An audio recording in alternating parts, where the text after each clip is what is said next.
itu ya. Coba diklik dulu unmute-nya. Ada nggak unmute all-nya, ada nggak? Oh, belum dibikin. Nah, jangan aku. Enggak, maksudnya sementara. Oh ya udah. Terus gimana?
Good morning, Prof. Karadi. How are you, Prof? Mungkin masih di admin semua. Jadi admin semua. Morning, Prof.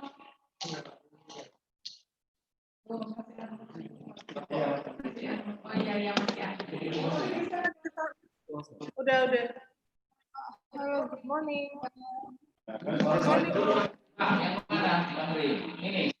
Ini bisa sekolah kalau dekat-dekat loh. Semua.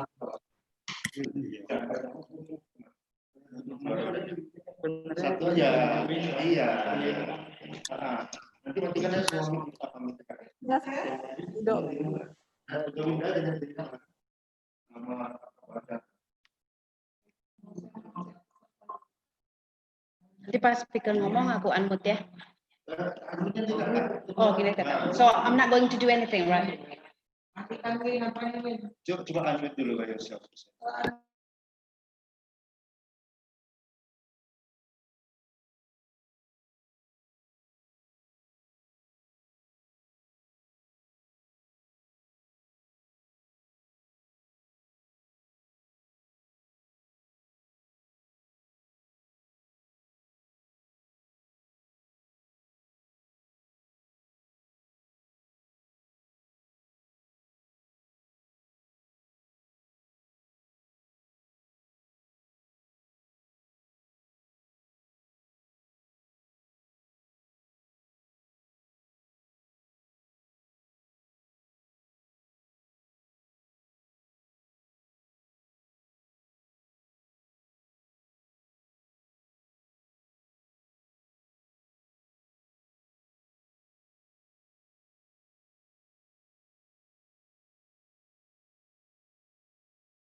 Okay, seems that everybody is there already. So for the next session, I give the chance to our moderator. Okay.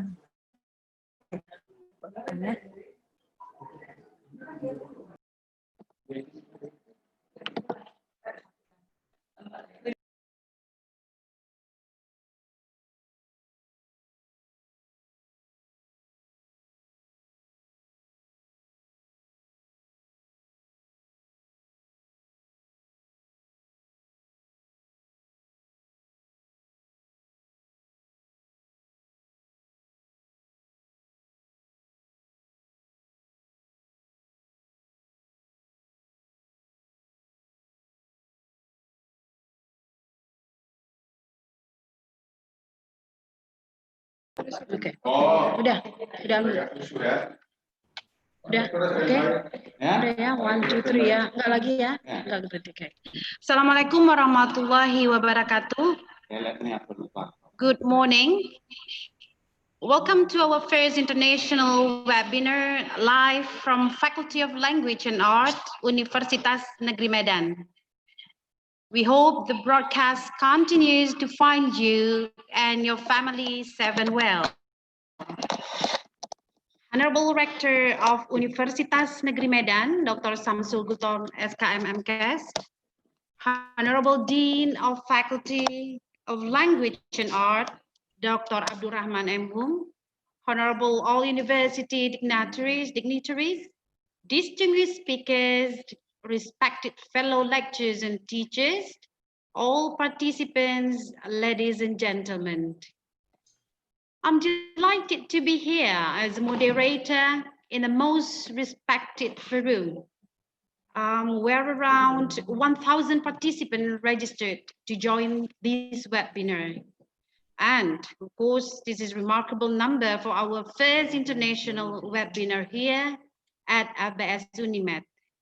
And I should express my gratitude to all the participants who join us both by Zoom and YouTube link.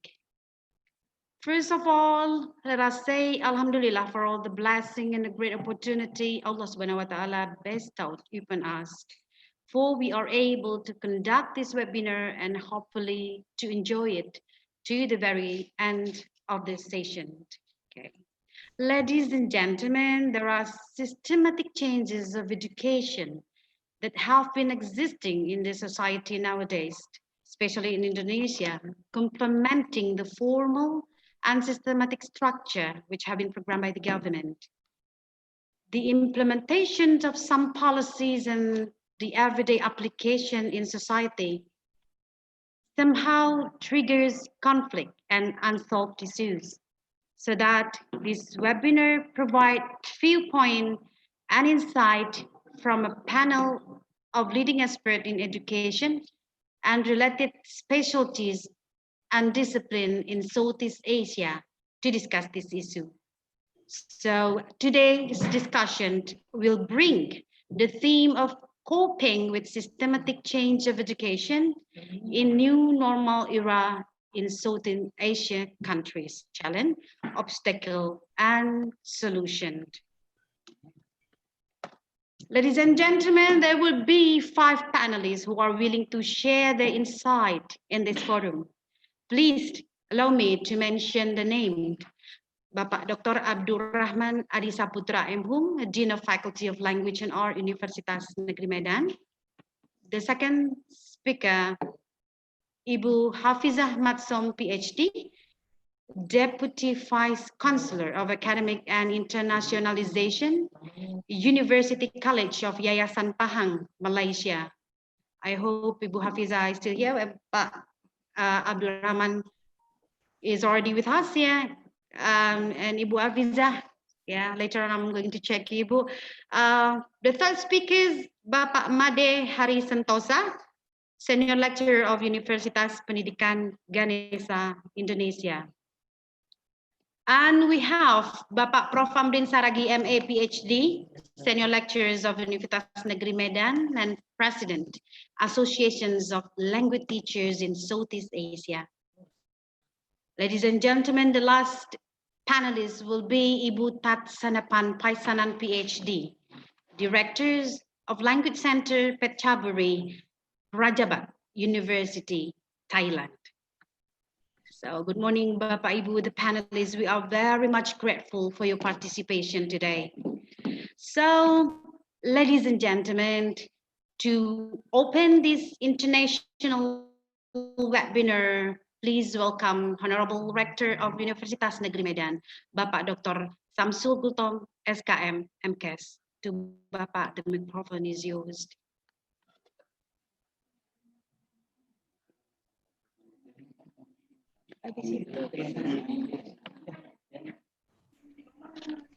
Winda.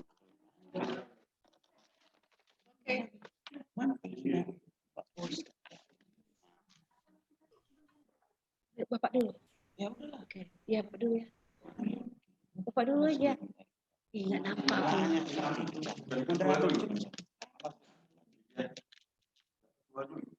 Iya ya. Iya, jadi itu dulu ya. I'm really sorry for the inconvenience, Bapak Ibu. Makanya jangan dimulai ya, langsung kan? Ya. Oh ya, oke, Bapak. Microphone is yours, Bapak. Udah. Bu Indah, langsung buka ya, oke ya? Iya, Bapak, silakan Bapak. Iya, langsung, Pak. Assalamualaikum warahmatullahi wabarakatuh. Waalaikumsalam. Bagi salam sejahtera bagi kita semua. The Honorable Hatsanapan Paisanan PhD, Director of Language Center Phetchaburi, Rajabat University, Thailand.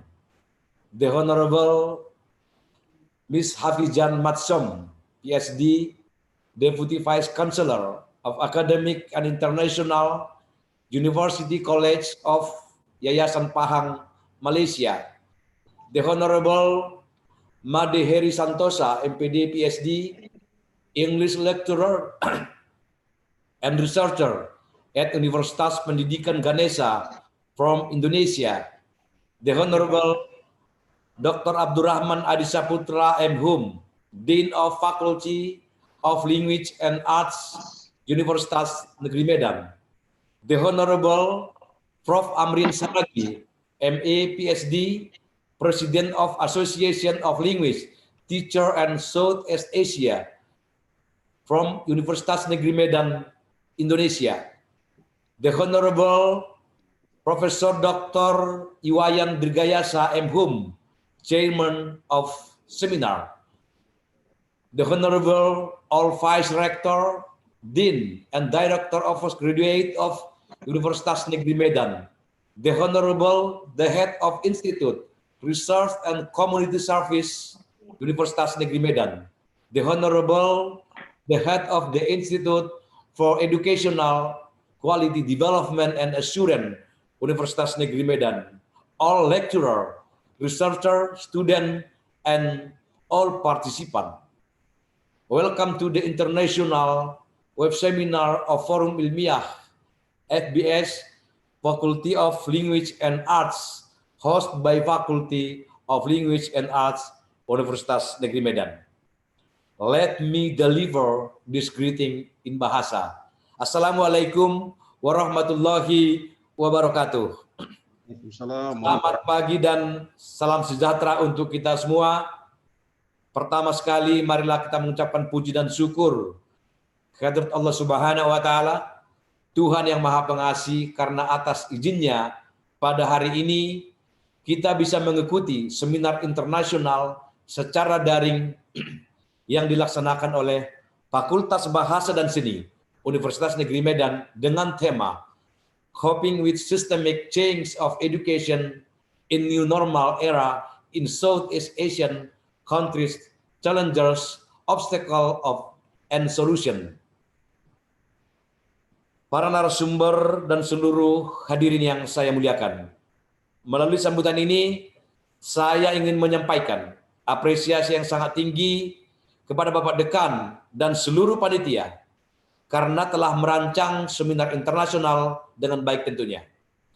Saya juga menyampaikan terima kasih kepada semua speaker atau pembicara yang telah bersedia untuk memberikan paparan materinya nanti kepada kita semua, tentu secara online. Saya sangat berharap kegiatan seminar internasional secara daring ini kita laksanakan akan dapat bermanfaat bagi kita semua, terutama seluruh peserta yang sudah bergabung dalam jaringan webinar ini. New normal is pattern of life in pandemic era of COVID-19, in which we have to live in and do our daily activities by implementing the standard health protocol, particularly in education domain.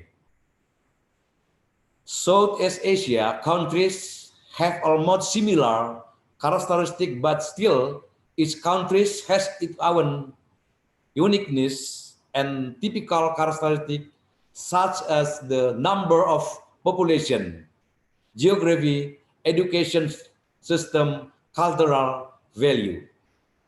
Therefore, it's really important to share information how the country copes the systemic change of education in pandemic COVID-19 in order to face the challenges, obstacles, and find solution so that education can run effectively. Para narasumber, Bapak Dekan, dan para hadirin semua yang saya banggakan. Hingga saat ini tidak ada yang tahu kapan pandemi COVID-19 berakhir, namun pasca pandemi COVID-19 nantinya, new normal tentu dalam implementasi pendidikan yang telah kita lakukan seharusnya diteruskan dan disempurnakan hingga memenuhi konsep blended learning secara sempurna, yakni sebuah konsep pendidikan yang mengkombinasikan metode kuliah tatap muka di ruang kelas dan e-learning yang pada akhirnya dunia pendidikan akan benar-benar berada di era revolusi industri 4.0. In this moment, I would like to thank Prof. Amrin Saragi, MA PhD, Hafizan Matsyom PhD, Bapak Made Heri Santosa, Tatsanapan Paisanan PhD, and Prof. Dr. Wayandirga Yasa M.Hum. Terima kasih Bapak Ibu narasumber, Bapak Dekan FBS, Wakil Dekan, dan seluruh panitia pelaksana, serta seluruh peserta seminar internasional dalam jaringan ini. Saya mengucapkan selamat berseminar. Semoga kegiatan ini bermanfaat untuk kita semua dan menambah wawasan dan pengalaman bagi kita bersama. Akhirnya, dengan mengucapkan Bismillahirrahmanirrahim, disaksikan oleh Allah Subhanahu wa Ta'ala dan seluruh yang berhadir.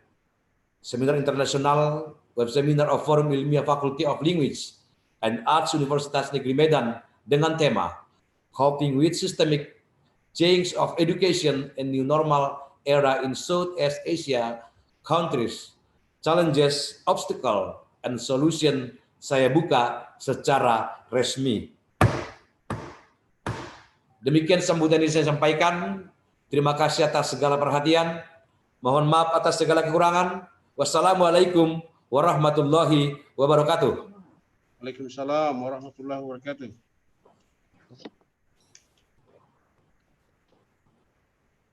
Thank you very much, Bapak Rektor, for the opening remark. Okay, thank you. Ladies and gentlemen, without further ado, let us call the first speaker for the panel today, Bapak Abdurrahman, Dr. Abdurrahman M.Hum. Okay. Before we start, I want to inform you that through email conversation, we received many questions directed to the speakers. But you can ask questions, give your comments during speaker's presentation. So you just type your question at the chat box at the bottom of your computer screen. So at the end of talk, we'll have question and answer session. And now we have Bapak Abdurrahman as the first speaker. Bapak Abdurrahman will share some thought about COVID-19 pandemic from the perspective of semantic. Bapak Abdurrahman is the Dean Faculty of Language and Art. He was once an assessor of higher education accreditations. to Bapak Abdul Rahman, you are given 30 minutes to talk. Bapak Abdul Rahman, floor is yours.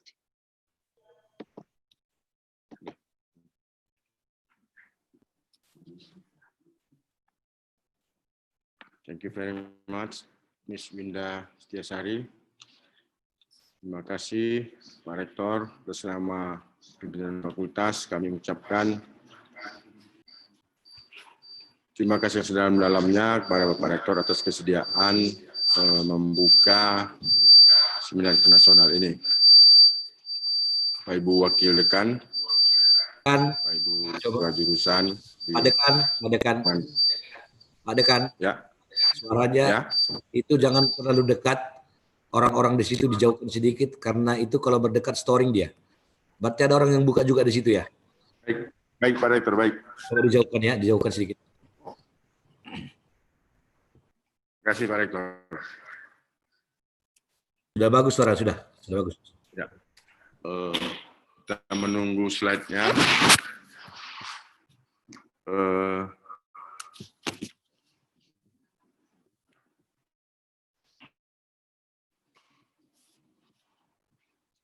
Yang mulia Ibu Hafizan Matsom PhD, Deputy Vice Chancellor of Academics and International University College of Yayasan Pahang, Malaysia, The Honorable Tat Sanapan Paisanan PhD, Director of Language Center, Pechaburi Rajabat University, Thailand.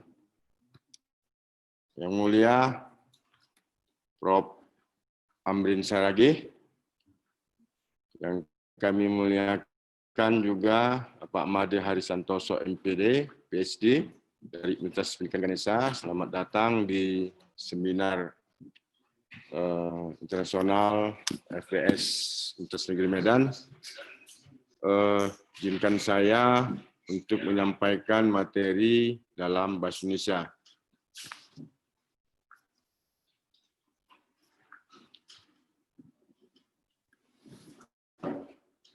Oke, dari atas.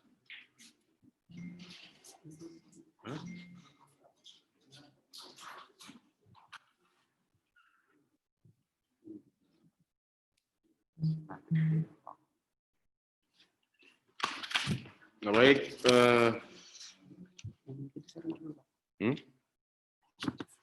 yang ini saja.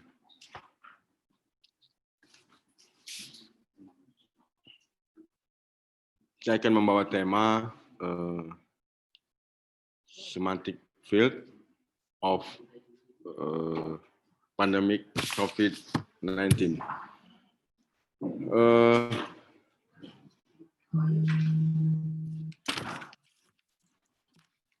Dalam pandangan linguistik kognitif bahwa bahasa itu berkaitan dengan perilaku penutur, sehingga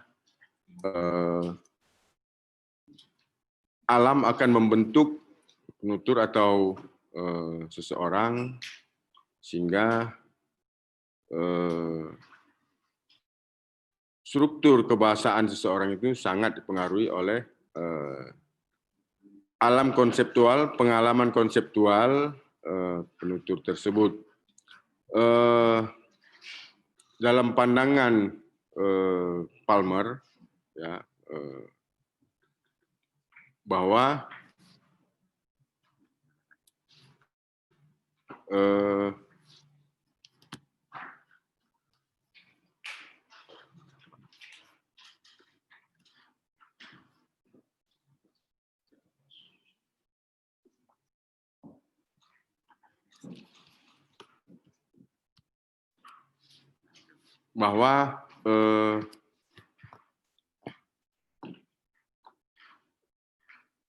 semantic field atau semantic domain adalah dari sistem semantik bahasa yang menggambarkan bagian dari bidang kebudayaan atau realitas dalam alam semesta tertentu yang direalisasikan oleh seperangkat unsur leksika maknanya hubungan. Nah, jadi setiap ucapan seseorang pastilah dilatar belakangi oleh pengalaman konseptual orang tersebut. Sehingga apakah dalam bentuk kata, struktur kalimat, sampai kepada surteks, seseorang akan dipengaruhi oleh alam konseptualnya. Sehingga pada tataran yang paling akhir, yang paling tinggi adalah ideologi. Ketika seseorang sudah dilatar belakangi oleh ideologi, maka banyak hal yang menjadi identitas diri yang tidak bisa dipengaruhi oleh apapun. Nah, ini pada tataran paling tinggi. Menurut Palmer, ya, menentukan makna wacana memerlukan perhatian pada identitas dan latar belakang peserta wacana. Nah, peserta wacana itu setidaknya melibatkan 3 partisipan dengan berbagai situasi yang menurut Himes itu dikenal dengan speaking. Dan juga pada hal-hal yang paling baru sebelumnya tentang wacana di bawah penafsiran, terutama karena ini semua ditafsirkan oleh peserta wacana, namun menentukan apa yang pas berkaitan dengan bermakna seringkali merupakan persoalan pandangan dan posisi sosial. Latar belakang sosial, budaya, politik, agama, dan sebagainya, ini menjadi kerangka konseptual seseorang ketika menentukan struktur sintaksis, struktur teks yang direpresentasikan. Karena itu, penentuan makna harus bersifat interpretatif, memperhitungkan interaksi penutur dan pendengar. Pandangan kaum kognitif bahwa bahasa tidak hanya makna struktur, makna teks, tetapi juga makna ekologi, makna lingkungan. Sehingga sebuah struktur, ya, ketika diucapkan pada waktu yang beda, nah,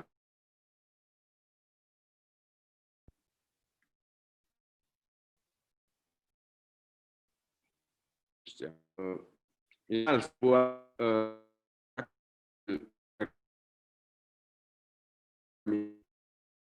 itu biasa saja, tapi ketika situasi sehingga banyak orang muncullah ide-ide baru membuat yang masuk buat oleh Mana suaranya? Nggak muncul.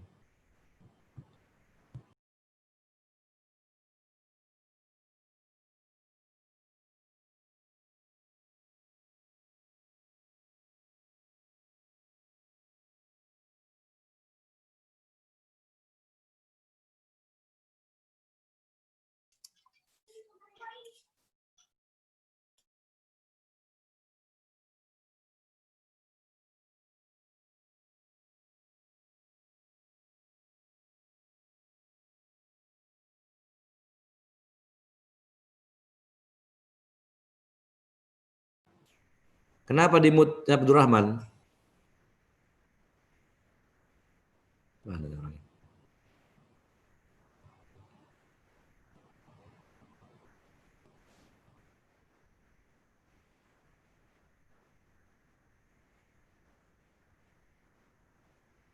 Kenapa tadi berhenti?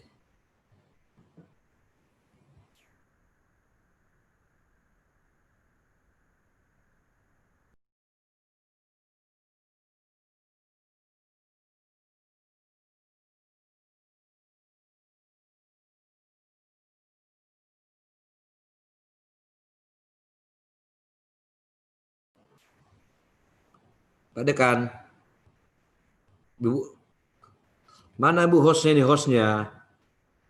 Halo, Oke. Pak Dekan, suaranya kok di mute? Jangan di mute Pak Dekan.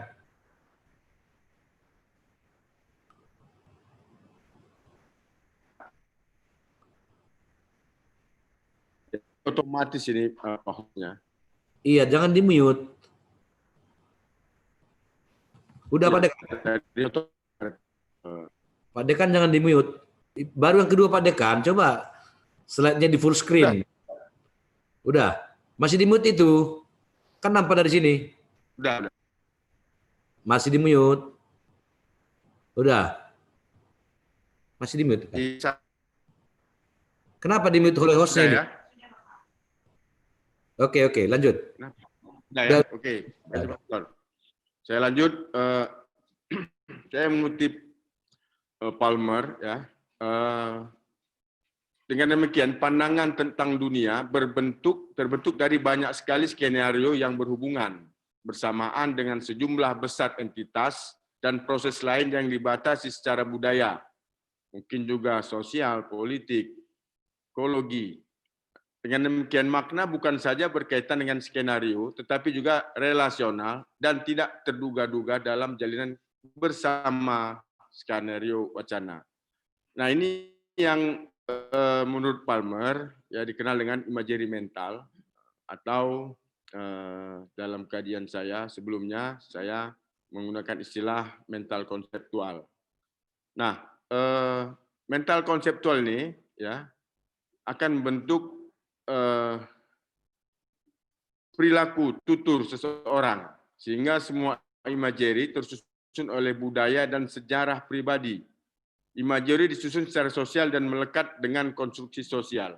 Nah, jadi seseorang itu akan terbentuk oleh seleksi lingkungannya, dari mulai lingkungan ekologi, budaya, sosial, sampai lingkungan politik.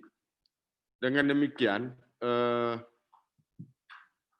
mental konseptual seseorang itu sangat identik dengan perilaku tuturnya. Sebuah objek ya yang kita observasi sebagai target, nah akan mengandung makna konseptual yang berbeda-beda bagi penutur atau lawan tutur.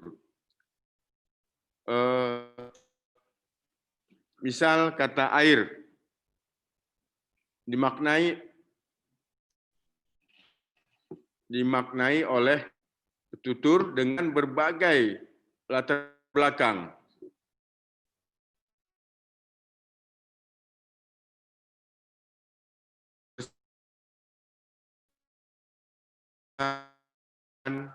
Tapi ada juga orang yang menganggap karena pernah berpengalaman bahwa air itu ternyata membuat panik. Misal apa?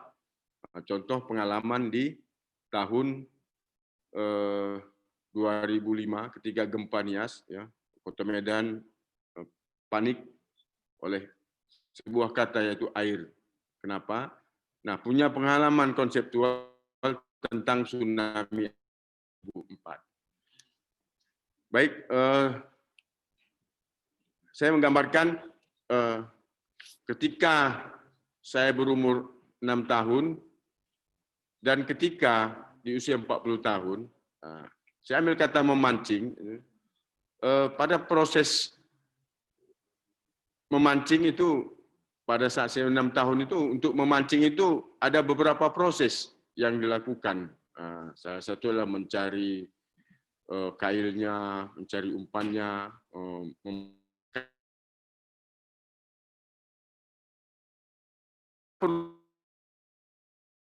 membeli ke toko.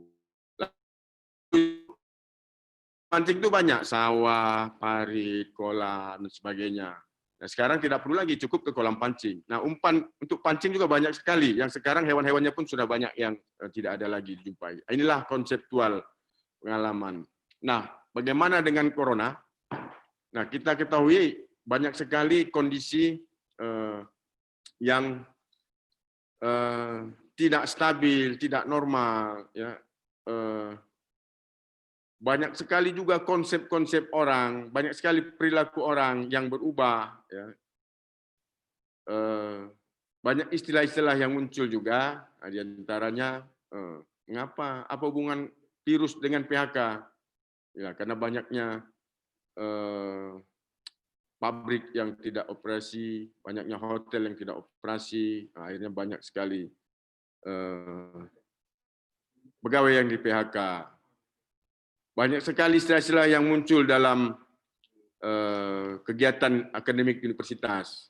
Kalau dulu kita kuliah tatap muka, sekarang para dosen sudah bisa masuk ke ruang mahasiswa, ruang mahasiswi. Itulah hebatnya, dosen wanita bisa masuk ke ruang kamar pribadi mahasiswanya, dosen pria bisa masuk ke kamar pribadi mahasiswinya. Nah, itulah keunikan corona. Banyak sekali saya kira yang melatar belakangi pengalaman konseptual orang dalam waktu yang singkat bisa mengubah berbagai pola kehidupan, sehingga banyak sekali orang yang menjadi panik, menjadi acuh juga, menjadi peduli dan sebagainya, sehingga ini perlu kita bahas secara lebih luas dan mendalam. Saya kira dari saya itu saja. Terima kasih kepada seluruh panitia, bersama dekan, pimpinan fakultas. Kami ucapkan terima kasih juga kepada para narasumber, khususnya yang kami muliakan Pak Rektor Universitas Negeri Medan. Terima kasih. Assalamualaikum warahmatullahi wabarakatuh. Selamat pagi, salam sejahtera bagi kita semua.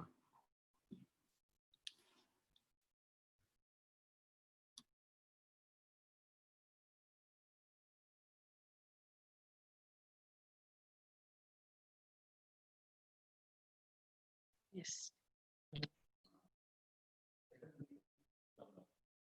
Thank you, Pak Abdurrahman, for the thought and idea Bapak share today. And Pak Abdurrahman explored the conceptual and mental experience in the perspective of semantics during the COVID-19 pandemic. Yeah. This is really fruitful presentation. So, ladies and gentlemen, to move to the second speaker. Let me call the second speaker Ibu Hafizah binti Maksum PhD. Ibu Hafizah Maksum PhD is the Deputy Vice Chancellor of Academic and Internationalization, University College of Yayasan Pahang, Malaysia. So her research was on online learning implementation for TVET education. Hafizan have been contributing several works related to university policies, on academic, student affairs, internationalization, and etc. So today, she will shed the light on the topic of our seminars, coping with systemic change of education in new normal era in Southern Asian countries, challenge, obstacle, and solution. Yeah, from the University College of Yayasan Pahang experience. So this is evident from Malaysia. Without further ado, Ibu Hafizan binti Maksum, the microphone is yours. You are given 25 or 30 minutes to present your paper, Ibu. Okay, thank you, our moderator, Ibu Winda. So, Assalamualaikum and very good morning to Pak Rector, to all the speakers from all over countries, from Indonesia, from Thailand, and to our participants as well, to the students of Universitas Negeri Medan and from all over Indonesia as well. So I will straight away share my slide.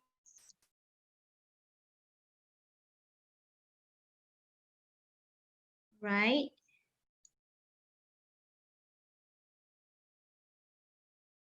Can everyone see it? Yes, Ibu. All right, Yeah. thank you. Because everyone muted, so I cannot get response. So thank you. All right. So I'm going to present. We can see it clearly. Don't worry, Ibu. Yeah. All right, thank you. All right, so I'm going to share our experience, the University College of Yayasan Pahang experience regarding the implementation of our academic programs during these pandemic period. So it also involved with how we cater the challenges, obstacles, and how we solve the issues. All right, so my name is Dr. Hafizan binti Maksum. I'm currently the Deputy Vice Chancellor of University College of Yayasan Pahang. It is located at Kuantan, Pahang, Malaysia, on the east coast of the Malaysia Peninsula. So hope to see you guys come here, inshallah. All right, so for introduction, as we all know, our higher education currently has been impacted by the COVID-19 pandemic since early this year. So all countries, I think everyone should know this, across the globe declared lockdown, not only to the office, to the organization, governments, also this situation forced higher education institution to be closed. So a new normal era, new norms has been introduced and activated in daily life, including in learning, teaching, and educating. So when we look back to the countries around the world, what they did, so most of higher education institutions, universities, they are closing down their campuses. So such as European, in German and France, campuses were closed. So online learning mode activated. In China, as per explained by Wang in 2020, the article released in February 2020, the campuses in China were closed. They are offering free online courses, and then they introduce innovation in online learning. So some of the universities transferring their students to neighborhood country, which is Taiwan. Okay, same goes to United Kingdom. All universities and higher education providers were closed during this pandemic, and then they were relying on online learning during this period, including teaching and learning as well as assessment. So, how the Malaysia government's response in due to this COVID-19 pandemic? All right, so I will share in the perspective of Malaysian higher education. So we call it KPT, Kementerian Pengajian Tinggi. So they are circulating policies. Online learning mode was activated until December 2020. So this is the instruction given by the Ministry of Higher Education Malaysia, but they exempted few cases of students by categories, which are final semester students and also the first semester students that really new to higher education's environment. So they give leniency for these groups to be come back to campus and execute face-to-face classes, but with the standard operating procedures that has been outlined. Right. The rest of the semester students, semester 2 until semester 4, they need to have teaching and learning being conducted fully online. All right. And then the support given by the governments give free 1 gig daily to all citizens of Malaysia to support the online classes. And then free TV education and online journal also provided. All right. So higher education institution become autonomy. Higher education institution in Malaysia can determine a suitable learning platform, whichever suitable and affordable, capable to be used in higher education institution is allowed. Okay, and then higher education also can conduct assessment to replace the common final exam and industrial attachment. Right, so that is so the higher education in Malaysia becomes more autonomy rather than the standard guidelines that have been outlined by the Qualification Agency of Malaysia. And then the latest initiative by the Malaysian government, also this Malaysia government introduced initiative to assist private higher education in terms of taxation exemption, free training, and then wages assistance, remunerations, and etc. This is to increase the economy situation that has been impacted by this pandemic. Right. So from UCYP perspective, how we did it. All right. So this is how we did it. I'm sharing very simple presentation. But the gist of it is how we cater our business, education business during this pandemic. We are implementing full online learning mode, where we are deploying free platforms such as Google Classroom, Webex, Microsoft Teams, and other platforms available in the market. And then videos were created by the lecturers, online materials were developed.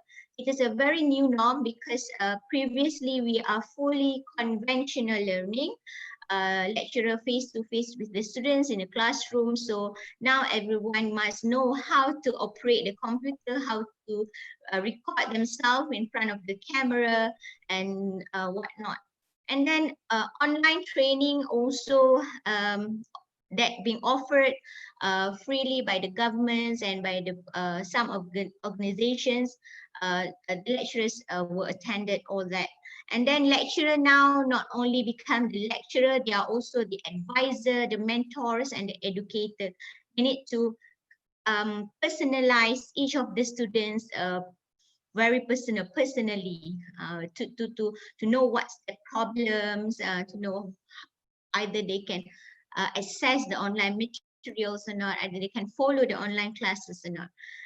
And then student support we are really optimizing the student support. It is a customizable need, range, and fulfill. So each student, their needs were different. Some of them live in the city, having no problems with the internet, with the devices, so they are okay. But some of them that stay in a rural area, di kampung, di agak pedalaman, that's having very quite a challenging in terms of the Wi-Fi internet. So we need to think other methods to reach them, to deliver the content of the subject as well as the assessment. All right, so other social media available in the market, WhatsApp, Telegram, Google Classroom, Google Meet, Zoom videos, YouTube were deployed. And then I think the income or economy or financial situation has mostly impacted to the most higher education institution, not only in private, also in public. So UCYP, we are the lecturers and the staff in UCYP, not only having tasks in teaching, but also they are involving in income generating activities. So currently our student numbers, the new students were decreasing. So we need to do other activities such as offering webinar, consultation, system development, online courses, and etc. So our operational staff also offers services to the public such as plumbing, landscaping, electrical wiring, and etc. Depending on what their expertise and capability, as well as to ensure that these income we can bear the cost of the institution. We also need to save costs. So no face-to-face class, meaning we can save utilities and the cost of electricity, water bills, and then teaching and learning costs on the materials such as stationeries, papers also can be reduced, right? Okay, let me share with you guys the findings of students survey. So the tutor of the students population answered this. As we can see that almost half of the respondents, 44.6 having slow line, meaning that it's a 3 bars below in their cell phone.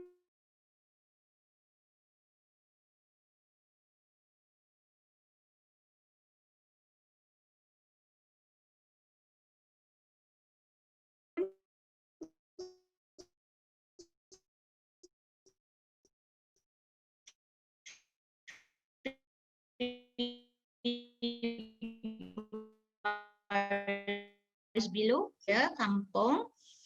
And from the survey that we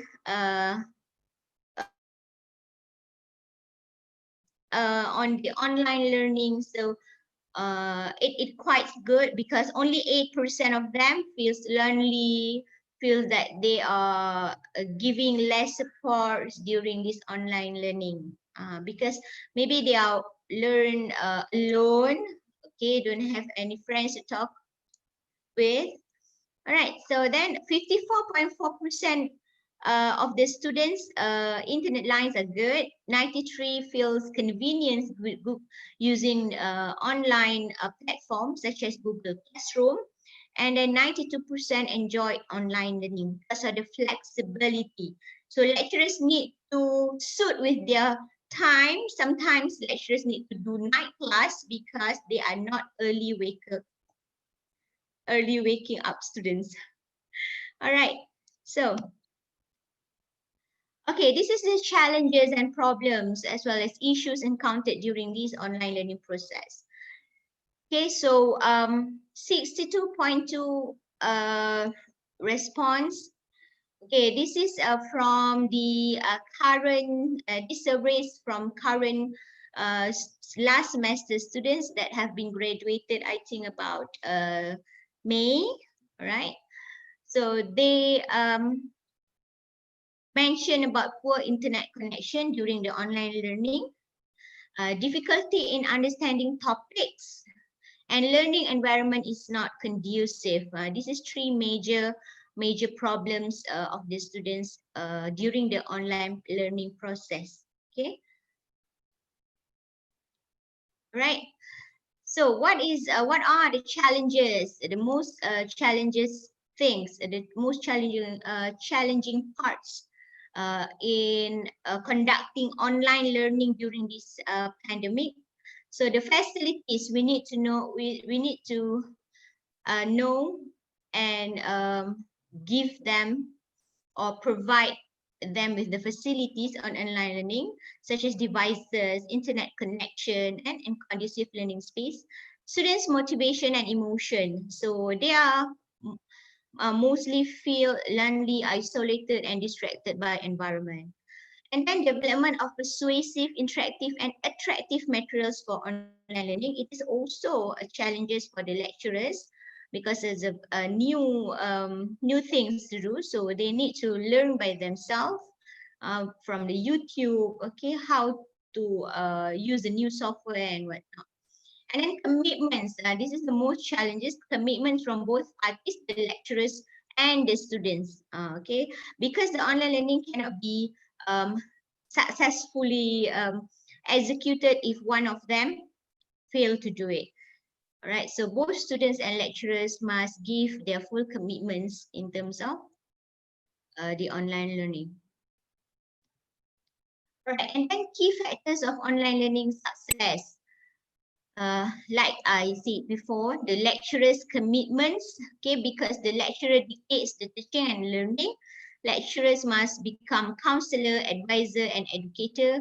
Online materials must be attractive and interactive to attract students' attention to the whole class. All right, so it really needs the commitment of the lecturer to deliver this task. All right, and then IT facilities, okay. The needs, the requirements for online learning must be available.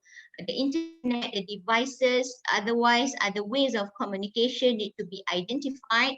So each lecturer, like I said, they are advisor, they are mentors, so they need to know each student what are their problems in terms of the IT facilities, so they can reach the students to deliver the materials, to deliver the subject.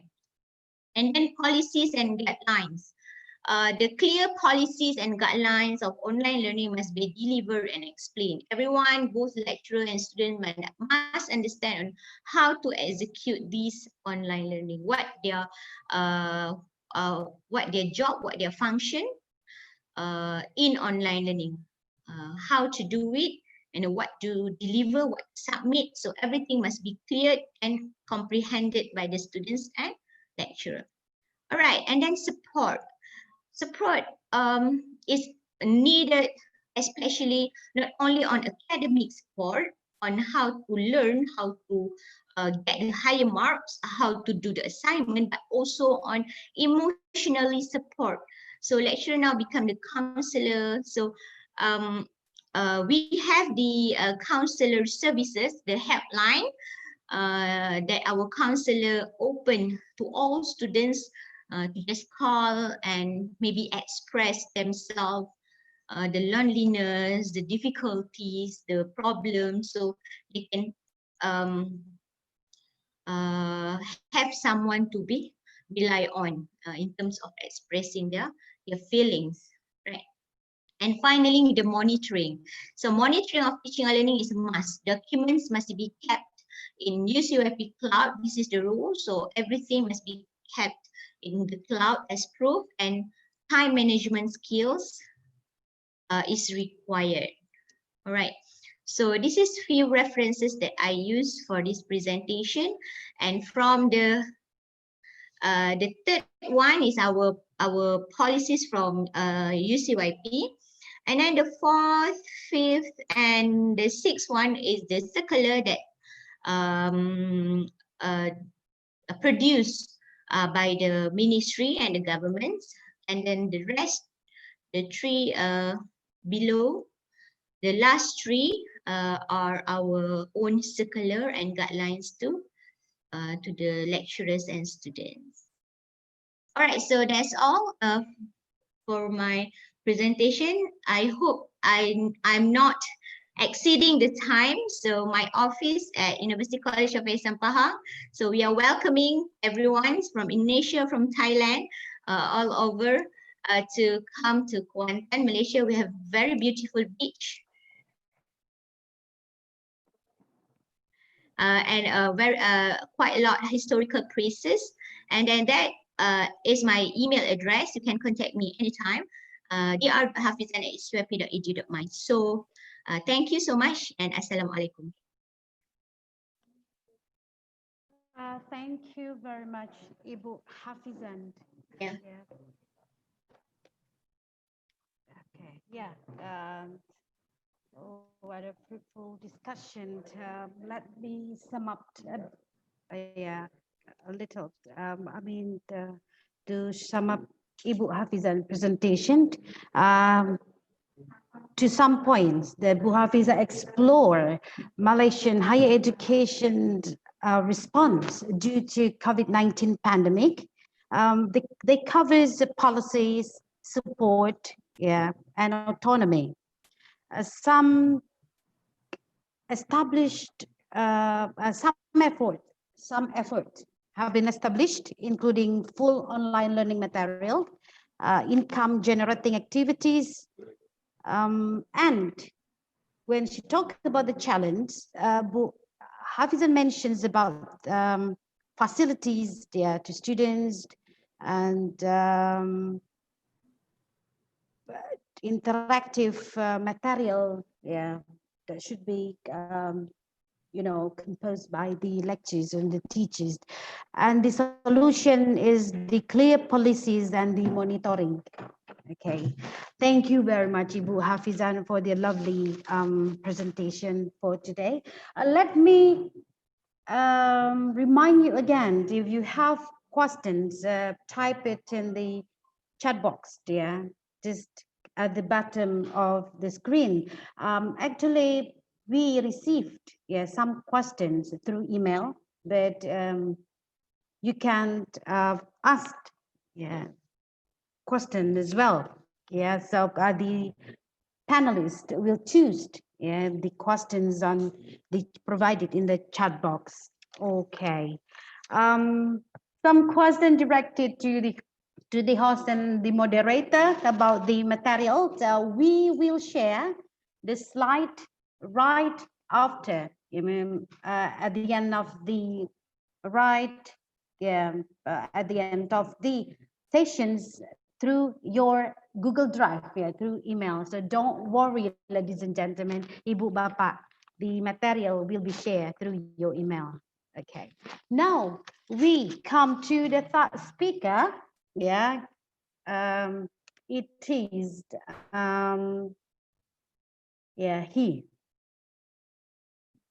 he is a very famous figure you may see recently in some popular webinars. Welcome, Bapak Heri Santosa.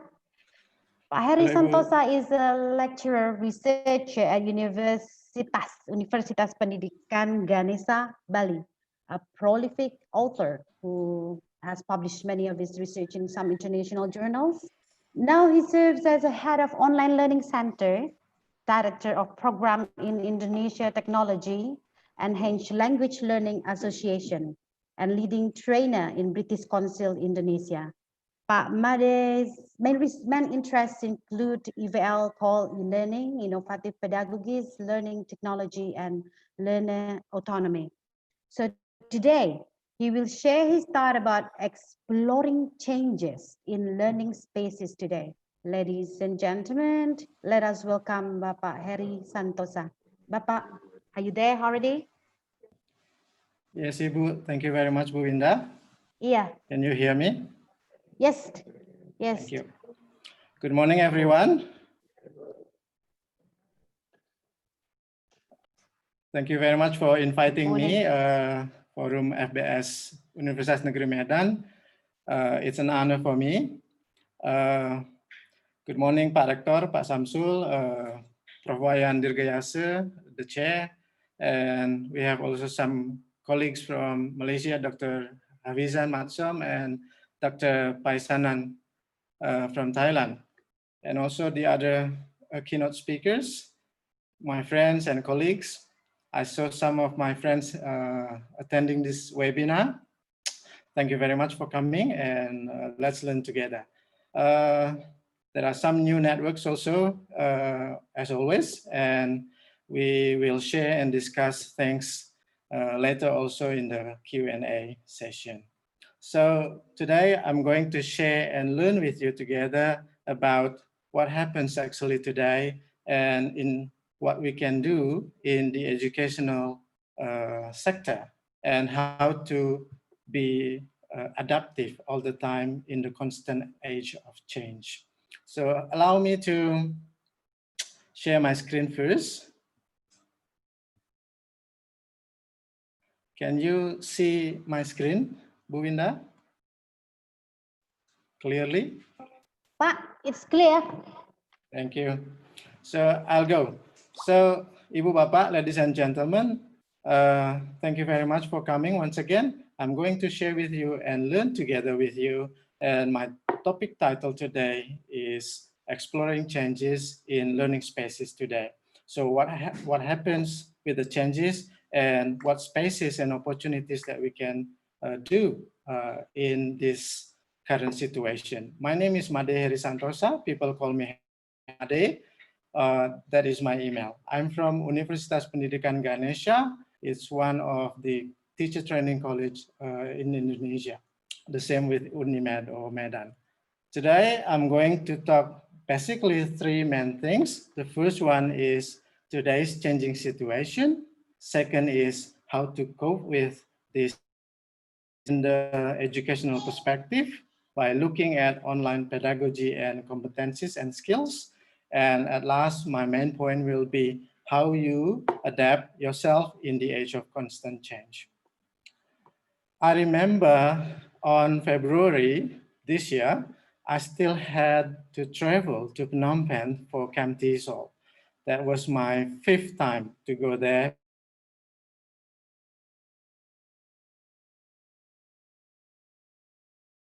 COVID-19 in Southeast Asia. But I had to go, I decided to go. So I transit in Changi in Singapore. Everything was very quiet and nobody was on the street that time. And then I had also had a couple of, one night actually in Kuala Lumpur. And then I saw something similar.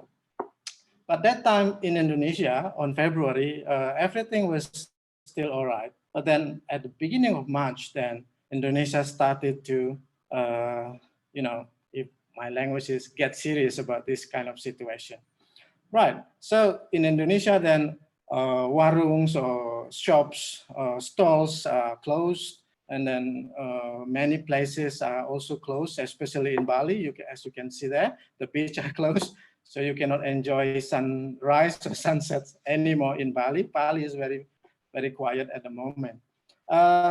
Looking at the parents' perspective, many parents have to work from home, and some of them are even have to do babysitting and taking care of their kids. And it's not easy.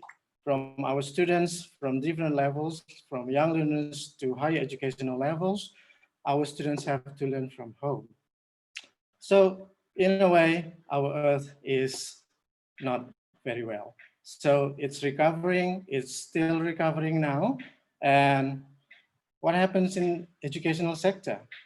Before pandemic, our teacher, especially in the Indonesian context, are burdened with things and tasks to do.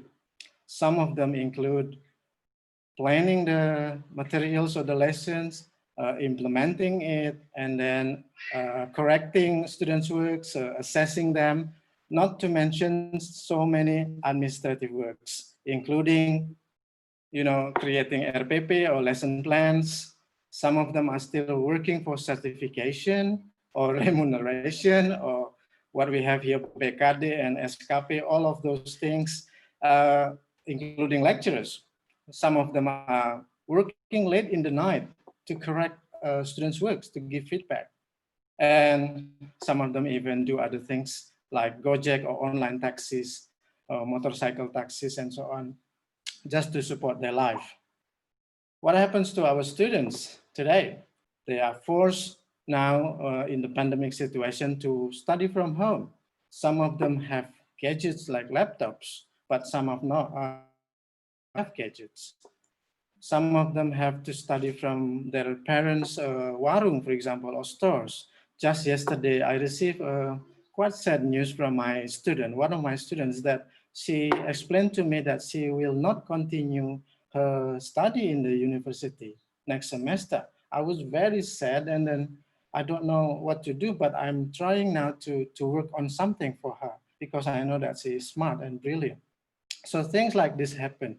All the challenges have been mentioned by Dr. Matson just now, and then I'm just trying to wrap up all these things at the beginning of my presentation. Some of our students are stressed, anxious, panic, and loaded with a lot of tasks, a lot of tugas Ibu Bapak. We are forced, all of us, to use teleconferencing system. I remember at the beginning of March, many of my colleagues contacted me asking me to teach them how to use Zoom, for example. And then some of them also asking for how to use Meet. And then YouTube tutorials are exploding about how to use something.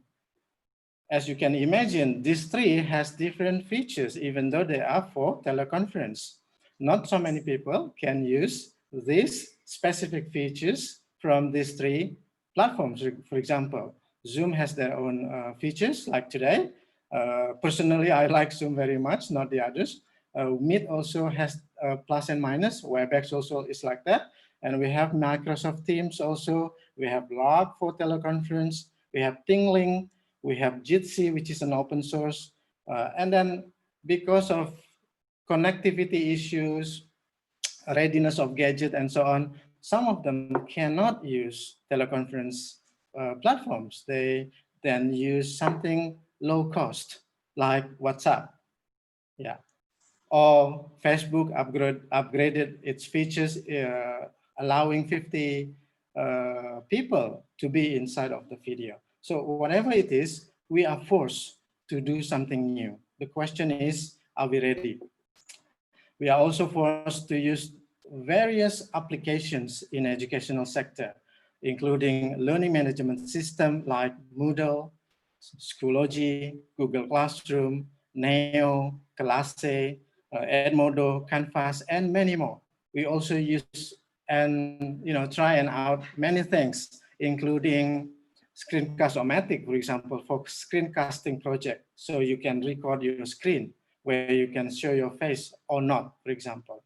You play around with Powtoon, making animated cartoon video. You play around with artificial intelligence from Google, like Google Voice or Voice Assistant, or Siri if you are using Mac or iOS. You are playing with design, like using PictoChat or Canva and so on and so on. There are so many things that we play around, we failed, but then we go into something better in a way. So to conclude, what happens just now or today, everything is just suddenly go online, whether it is synchronous or happens at the same time, or asynchronous happens at different time. Synchronous is like what we have today, having a Zoom seminar. Asynchronous can be a pre-recorded materials like video, and students can watch that one and then respond it into a forum, discussion forum in LMS, for example, or WhatsApp. Everything is distant. Normally, we are very close to our students face to face, but now we are seeing them throughout the screens. Everything happens abruptly, very sudden. We are shifting ourselves, even we are disrupting ourselves. There is a joke for this actually. For so many years, I already talked about change, disruption, and so on. And I feel in a way funny that it's not easy to make people change, but then Corona make people change just very quickly. So why do you change? Yeah, that's the question. So again, whatever it is, so you have to adapt yourself. You have to disrupt yourself in the disruption era. Eventually, we are unprepared, right? We are not ready. Many things, Dr. Matson already talked about this, facilities. We are not ready. Not all of our students, not all the teachers and lecturers also have good facilities, resources, human resources, facilities like internet connection and so on and so on. Room like this, at the beginning of Zoom meeting, there is an issue that we can see our situation, like whether you are rich, for example, or you don't have, you are not really, let's say, fortunate, let's say, because we can see our background. Then Zoom create virtual background, and then meetings also do that, and many others. So many of my students also live in the village, so they have to go to the hill, for example, to reach for connection. Readiness, not everyone is ready for this. Yeah, if we talk about readiness theory, technological readiness theory, there are so many levels there, like the one from NASA, there are 9 levels, and there are many dimensions, at least there are 4. So belief also, do they believe that technology can help? So this is something need to be considered, right? Acceptance is also an issue. Do they accept this? At the beginning, I remember at the first week of online learning at my place, many lecturers use different platforms. One lecturer use Zoom, the other use Meet, and so on and so on. So students got confused. In the end, everything is overwhelming and confusing. So what we have today is not a simple online learning, Ibu Bapak, ladies and gentlemen. What we have today is called emergency remote teaching. What it is? Because it is emergency, meaning that there is something sudden happening. For this context, we have pandemic. Yeah, other things like war, conflicts can also create emergency situation. Remote teaching, basically, everything is online and happen beyond the classroom wall, outside the classroom wall. But luckily, some of us adapt ourselves quite well. There are so many webinars like today. Some of us also attended online courses like happening in MOOC or massive open online course like from Coursera, edX, FutureLearn, Iversity, Udemy, and so on. So it was there before, but not as massive as today. Not everyone want to go to MOOC, for example. And like today, we also know how to stream at the same time. So we are actually do this activity in Zoom, but then we stream it to YouTube. And if you want to Facebook Live, for example, using OBS or whatever you use there. So at the same time. But the question is, how long we are going to have this and how ready? Yeah. In Indonesia, on Monday, there has been a decision policy from 4 ministers already about what happens in educational sector. The main line says that we are going to have online learning until the end of the year, which is similar to Malaysian context and I think some parts of the world. So all the teachers and lecturers started to think now, what will we do? Yeah, with all those things and issues and challenges. And some green zones, which is like only like 6% from Indonesian archipelago, are allowed to do that one, but that's very small number. And it can change into yellow, which is like, you know, start to consider the COVID-19 situation, and the red zone, which is, you know, restricted for face-to-face meeting. And for vocational context, for example, where some practices or trainings must happen, it is suggested to be online. And if it is not possible, to do that practices at the end of the semester. So the question is how ready, and so on. So government already set up things. It has been there actually also some time ago with SPADA. We call it Learning Management System, and the name is SPADA. And now it's open from Tuesday. And there are so many courses available for free. Yeah. Before this, not many people want to join. But now we are searching for webinars, right? And courses. So there is a chain of belief, there is a change of accepting things like this, and then also readiness. You can go to this link. Later I will give, I already give also the slides, so you can just click the link for SPADA and also for the seminars. Right, now, using my experience to travel all around Indonesia, especially, and also interact with my networks, I would like to share some pointers from teachers and students from Indonesian context. The first one is the story from Teachers Indonesia. So what happens to our teachers, especially during this situation? Oh, some of them said, yes, I'm using several tools, technological tools, including Zoom, Google Meet, WhatsApp, Padlet, and so on. one important thing coming out from them is, I miss my students. Don't you? I ask you now, you miss your students, right? I miss the interactions when teaching. I can see the eye contact, the interactions, and so on and so on.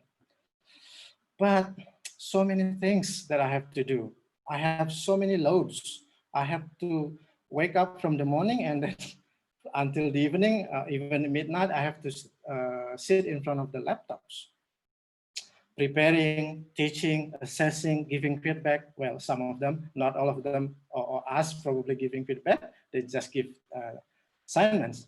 This is very interesting. From my experience conducting a webinar and also attending webinar, this kind of question almost likely to come. Can I get a certificate? So this is interesting, actually. The other one, is there any links to the slides, like what we saw today? So it is important, but again, things like this happen from the teacher's perspectives. Now from the students in Indonesia. Yes, we use tools, different tools.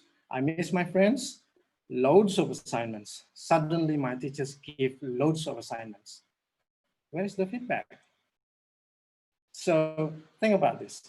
Now, I have to emphasize some conceptual and pedagogical frameworks for online or emergency remote teaching context. Online learning is not the same with face-to-face learning. The space is different. If it is in face-to-face, the space is inside the classroom wall or institutional building. But online, it happens beyond the classroom wall. The presence is different. In face-to-face, you can see your students directly, but in online, you see it through the screen like this. How I know that they are really paying attention, for example? How can I emotionally interact with them and also psychologically interact with them? Because emotional interaction and presence is very important. We don't give them tasks only, but we have to, consider their mental health or well-beingness. How are you today? Sometimes I use Indonesian also and use emoticons like BTS or Jungkook or Blackpink, emoticon, just, to get close to them. And it works in a way. Yeah, emoticons is very famous in Indonesian context. So the motivation will be different. Yeah, and engagement also is not easy. In the classroom, Indonesian context is known to be ritual compliance. If you are using Phillips Skelet levels of engagement, it is number 3. So they just pretend to be inside the class, but their mind is everywhere. So, but then with this online, platform, it can even worse.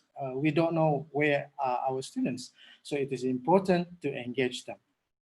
And feedback is also different. You can directly give feedback, but in online, sometimes there is a delay. All right. So what can you do to tackle with this situation? And after you understand what is happening with the changes and also the concept of online learning, or especially emergency remote teaching, you have to understand and implement effective online pedagogies. So basically, what happens there? Online learning is not digitizing the materials only. Many of us just put the ebook into LMS or send our book, very thick one, like 200 pages, into WhatsApp class. So it is not digitizing the materials. You have to interpret, you have to chunk the materials. You have to, cut it into smaller pieces. You have to make meaning of the materials.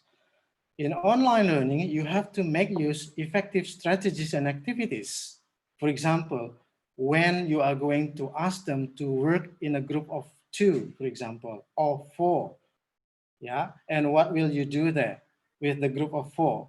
Are they going to do the same task or different roles, and so on and so on? So you have to make it effective, meaningful. What is the purpose? To give space for them for active learning and meaningful learning. Their learning must be meaningful. you have to go for higher order thinking skills, which is needed in the global context now. You cannot just, well, you can start with a lower order like memorizing and remembering, but then you have to go up because you want to prepare them to be ready in the global context. Their GPA can be cum laude, but if they just memorize, I can assure you that our students will not be ready, yeah, for the global context. Interactivity, you have to be interactive. You have to say hello. You have to guide them. You have to be present in your class, whatever class that you are using, whether WhatsApp, Telegram, or LMS. Task load must be considered. There is a term called cognitive load, and there are kind of 3 types of cognitive load, whether you are going to focus on the materials only, whether you are going to focus overall comprehensive tasks, or whether you are going to consider other extraneous loads, which are not directly actually influencing our students, all right? So once you already got the idea of effective online pedagogies, what can you do or what you should possess? You have to have effective online skills or competencies. You can be very good in the theories or concepts, but if you cannot, if you don't know how to implement all those concepts, it takes time for you then to make it effective. So what are the competencies that you need to run an effective online learning class? First, you have to know how to design online course. As I give example just now, you just cannot give the students a thick ebook and then nothing. You have to design it, like which materials comes in topic 1 or week 1. What happens comes next? Is there any discussion? Is there any note-taking activity, and so on and so on? You have to be able to present verbally and non-verbally. This is very important. In face-to-face class, it's easier. We can see the students. Verbally, we can talk. But in online forum or space, we also have to be able to present things non-verbally. For example, in Zoom, you can use clap hands like this, yeah, or raise hand asking questions and so on. You have to be expert in your subject matter or content. For example, you are teaching about biology or English or literature, make sure that you really understand that one. I'm sure lecturers are good in this one. And the question is that whether you are quite smooth in running all the activities to make students understand your topic. So learning activities, strategies, classroom management, and so on are very important. You have to train yourself into questioning skills. Not all of questions are good questions, Ibu Bapak. So you have to train yourself to have to be able to ask questions effectively, whether it is a close-ended or open-ended only. You have to engage your students. Yeah, you have to make them engaged and committed. That's the highest level of engagement from Scholastic. You have to consider something technical like the use of acronyms in your LMS, jargons, writing styles. Sometimes people just use all small letters in their announcement, which is not quite good in terms of styles. Sometimes the colors are not too good because red with something very contrast. So visual design is very important. Don't forget netiquette, Ibu Bapak, because you are teaching them to be a rounded person. You are talking about education. Character, affective side must not be forgotten. So you are not only teaching for the brain, which is cognitive side, but you are also training and nurturing them into affective side and psychomotor later on. So that is basically something simple like housekeeping before the Zoom meeting or the class meeting. Find a quiet room. This is what I'm doing. Keep yourself muted. At the beginning, there are so many background noise, remember? So sounds of chickens or motors and so on. But now everything is better. Now, once you got the concepts, how do you implement that one? I suggest you to revisit the pedagogical concepts. First, that you have to think is, what is the learning objective? So go back and always guide yourself when teaching into what is the objective of your topic. Yeah, for example, students at the end of the semester or the lesson will be able to do ABC. You have to think of what materials can go with this, what activities can be relevant, and helping them to understand and also to make them meaningful. So think about the learning media and materials also. Media talks about audiovisual, multimodal medias. If you talk about materials, what you do with the media. For example, if you use YouTube, you ask your students to watch YouTube. If you talk about materials, then is there any guided questions when they watch YouTube videos, for example? You are talking about materials there. And then after that, you are talking about activities and strategies. When and how you are going to deal with your classes. Are you going to do brainstorming? Are you going to do breakout rooms in Zoom, for example? And Teams now already upgraded their features also. Are you going to use small group discussion, rotation, and so on? And don't forget learning assessment, whether you are going to do formative assessment or for learning, summative assessment or of learning, or reflective assessment or as learning. All right. So I give you a simple example. I normally start my class with something like this. What do you see the first time? So some of you can answer an old lady, a young lady, I see a porcupine, I see a plane, I see a car, and so on. This takes time. It can happen like 30 minutes even. But the idea of this is that I'm teaching them to have the skill of looking from multiple perspectives, that there is no single right answer in our class. In Indonesian context, education is used to have single right answer. Just one answer is correct and it must come from the teacher. Now, it's not like that. Google has the answers, but there are so many answers in Google. What you teach to your students is the ability to critically think of those answers into their own voice. So like this, they can answer old lady, and then I will ask, why do you think so? And then they will give evidence. This is the nose, this is the blah, blah, blah. And if it is accepted, then the evidence is right or acceptable. So this can go with, brainstorming activity. You can directly go to something like this. For example, what do you think of this picture? Or what do you see here? And then some of my students, I don't see anything, sir. Or I saw rainbow, blah, blah, blah. Actually, then I will guide them to look at the arrow. What do you see there? It's a small dot. And then some of them start to discuss, I give them time, and then the answer can come or not. If not, I will give them clues or even guidance. The answer is, that is Earth. That is our Earth. Taken the last time from Voyager 2, during the last time of its mission. And then what can you do with this? So after that, I asked them to watch a video of Curiosity rovers on Mars. And also I can talk about their predecessors like Opportunities and other rovers already landed on Mars before and already shut down now. So the idea of giving the picture of Earth can lead into this topic. Yeah, while you ask the students to watch the video, you can ask them to do note-taking. You can also provide guided questions. And then you can test them formatively using simple quizzes, using Kahoot, or if you like Quizlet Live, or if you like quizzes, it's okay.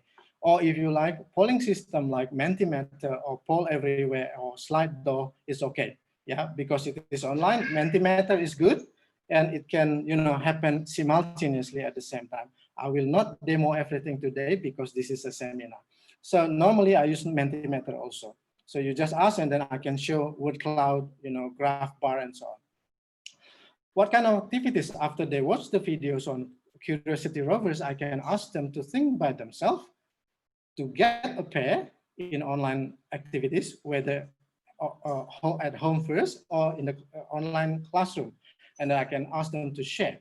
I can also ask for a whole classroom discussion. I can ask them to create a mind map on what they are watching there, pointers, and I can ask them to exchange their works by having a rotation station strategy, for example. This is only example. It takes time, and it can take like one semester. It can take like one meeting or 1 week and so on. It depends on your learning objectives. Now, the last thing that you can do after this kind of scaffolded activities and rich activities, I can give them a project at the end by giving them this kind of question. If I'm an astronaut, create or write an interview to Buzz Aldrin, for example.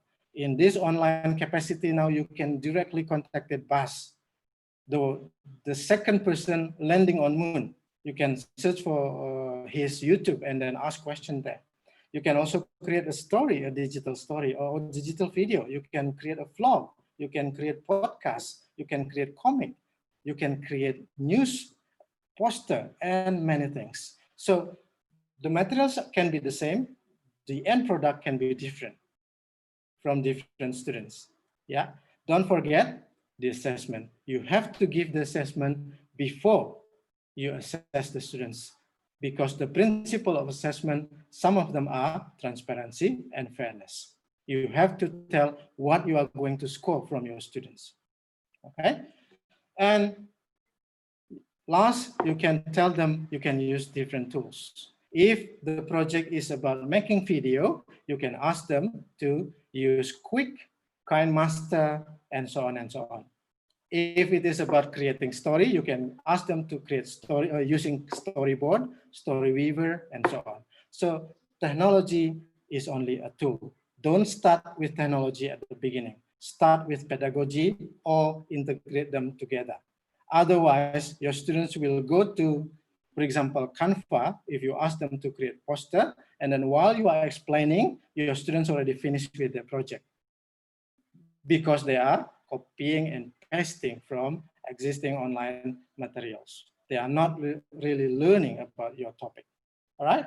So while you are teaching something like that, actually you are embedding something. You are embedding, of course, the content of the subject matter. You are actually embedding how to engage and make them engage with their learning. Of course, higher level. You actually differentiate your learning. In my example, I differentiate at the product dimension. So one group I can ask to create a vlog, one group I can ask to create story, and so on and so on. I effectively integrate several dimensions. For example, the content, the way I teach, and technological tools all together at the same time. I also talk about assessment and feedback. And at the end, you have to embed soft skills, common course, higher order thinking, characters into your learning without you are teaching them explicitly. So that kind of idea, this picture has been everywhere, but I just want to emphasize. So whatever you do, make sure that you understand the concept of online learning, emergency remote teaching, and you have the skills and competencies to run that kind of online learning.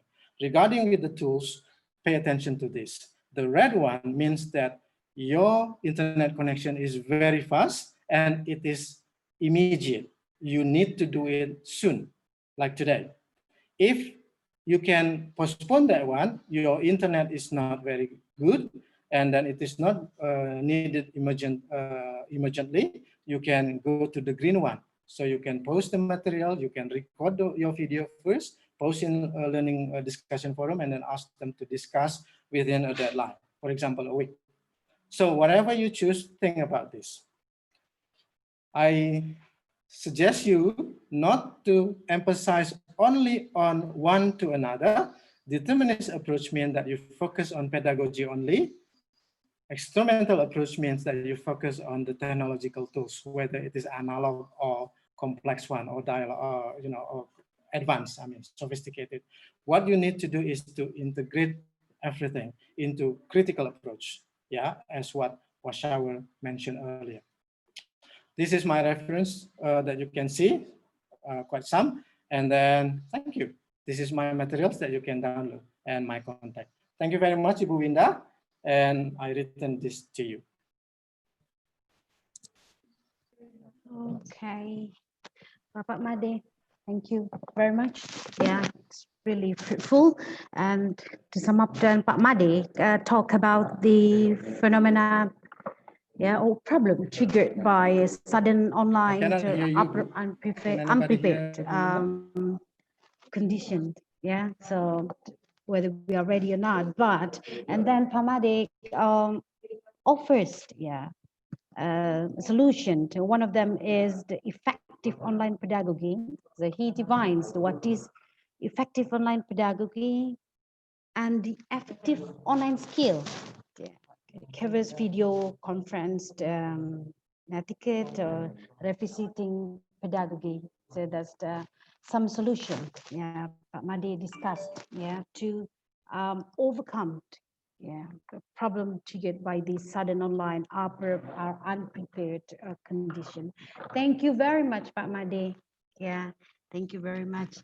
I have to move to the fourth speakers, ladies and gentlemen. We have our beloved Professor Amrin Saragi from English Department, Universitas Negeri Medan. Pak Amrin is a professor of applied linguistics. He is specialized in systematic functional linguistics, SFL. His interests are in text or discourse studies and transdisciplinary application of SFL theories to various fields, including material development for English language learning. Today, Professor Amrin Saragi will share his thought about social changes and his linguistic realization, yeah, in education in new normal era of Indonesia, challenges, obstacles, and solutions. To Prof. Amrin, the floor is yours, Bapak.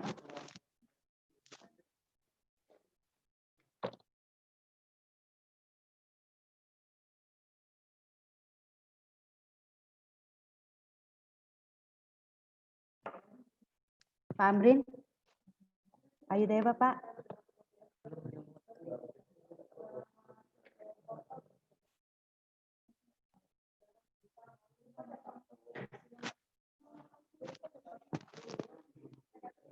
Bapak Amrin? Yeah, can you hear me? Okay. Yes.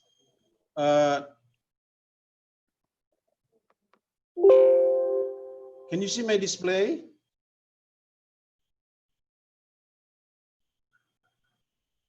Masih belum, Bapak. Masih ada judulnya di ini, di what is it? Belum ini displaynya. Oke. Okay.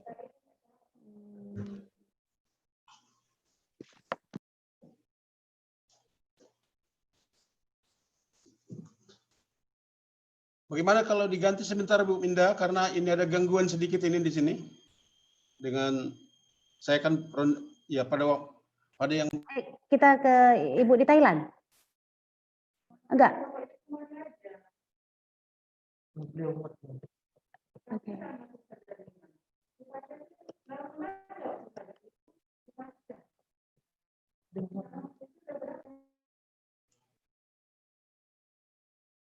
Tampilannya bisa dilihat?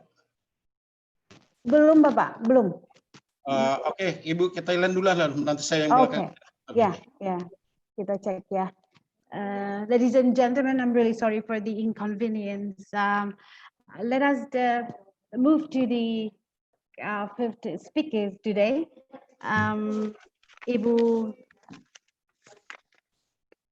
ya, Tatsanapan Paisanan. Ibu Tatsanapan Paisanan, are you there, Ibu?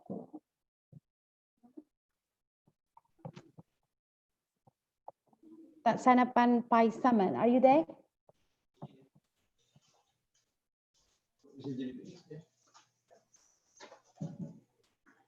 Ibu Tais, ya, Bu Paisaman. Ladies and gentlemen, we should just wait Hello. for a while. Okay. Yeah. Are you there? Yeah. I can listen to your voice, Ibu.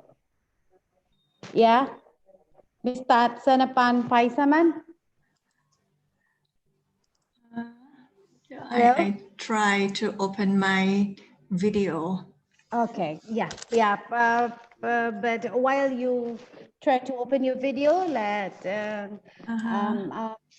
I will introduce you to the participant, to the audience. Yeah. Well, ladies and gentlemen, we have Ibu Tatsanapan Paisanan, a professional English instructor with 22 years of experience to children and adults. Yes, he works in the English education department and hold the position in the director of language and foreign affairs center of Phetchaburi Rajabat University, Thailand.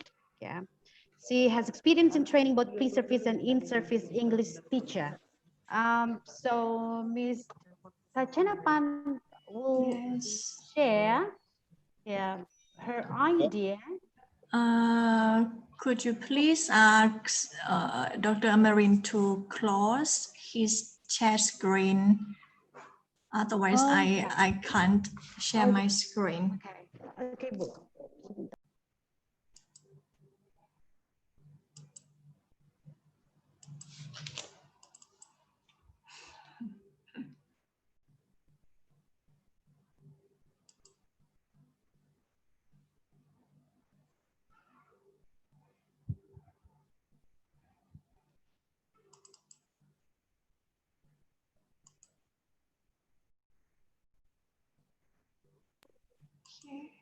Ibu, you can share your screen now.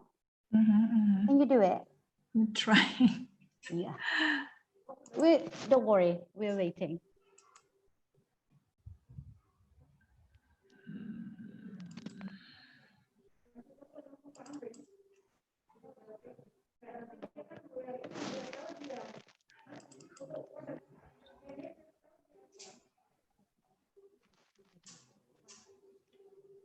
Udah. Belum tampil. Sorry.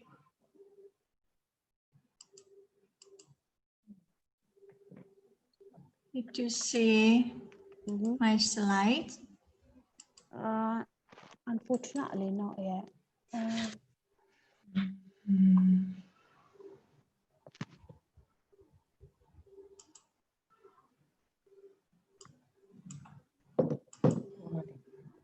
Oh.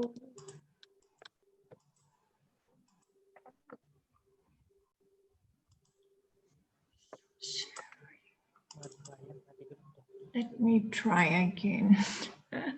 Yeah.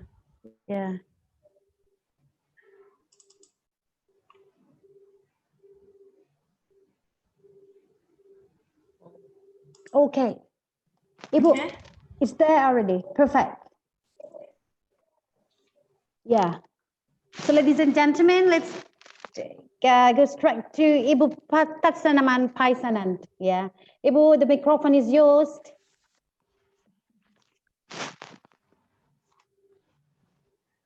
Okay. Thank you, Miss Winda Setiasari, for being the greatest moderator. Honorable Prof. Dr. Wayander Jayasa, thank you for welcoming speech. Honorable Dr. Sayamsun Gautam, Director of Universities, Negeri Medan, thank you for your opening speech. And Honorable Dr. Abdul Rahman Adi Saputera, the Dean of Faculty of Languages and Arts, Universitas Negeri Medan.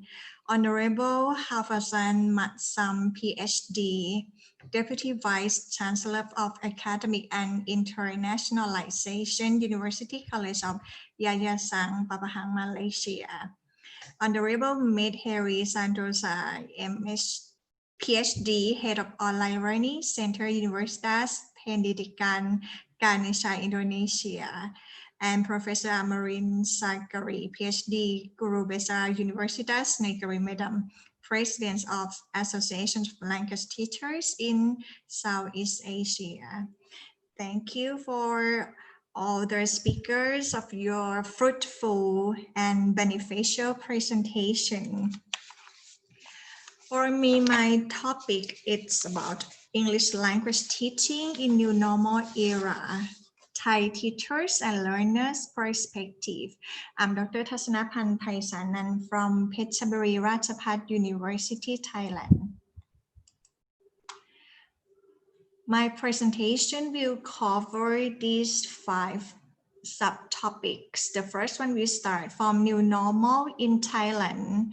The second will be challenges for English language teaching in Thailand. The third one will be obstacles for English language teaching. And later we will discuss about the solutions for English language teaching. And I will end up with the suggestions.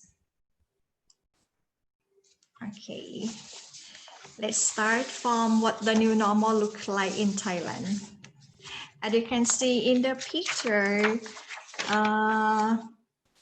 what the picture tells us. Yes, in spite of coronavirus 19, we have to continue our daily lives, activities, jobs, as well as education. We have to blend or mix the same thing with the new situations. So in the picture, we can see the cultural Thai performance wearing face shields. Due to the dramatically change of coronavirus pandemic, we face the challenges. These are the challenges we face in the education, particularly in Thailand. Which type of education is suitable, is the most suitable during time? We have to choose between traditional classroom or self-paced online learning. To consider the advantages and disadvantages, we can keep the standard of English language teaching. So let's start from the traditional classroom advantages. The advantages of traditional classroom are direct face-to-face interactions. So the teachers and students can interaction in the small class. And the tutor-led instruction, this means the teacher always the center of the classroom.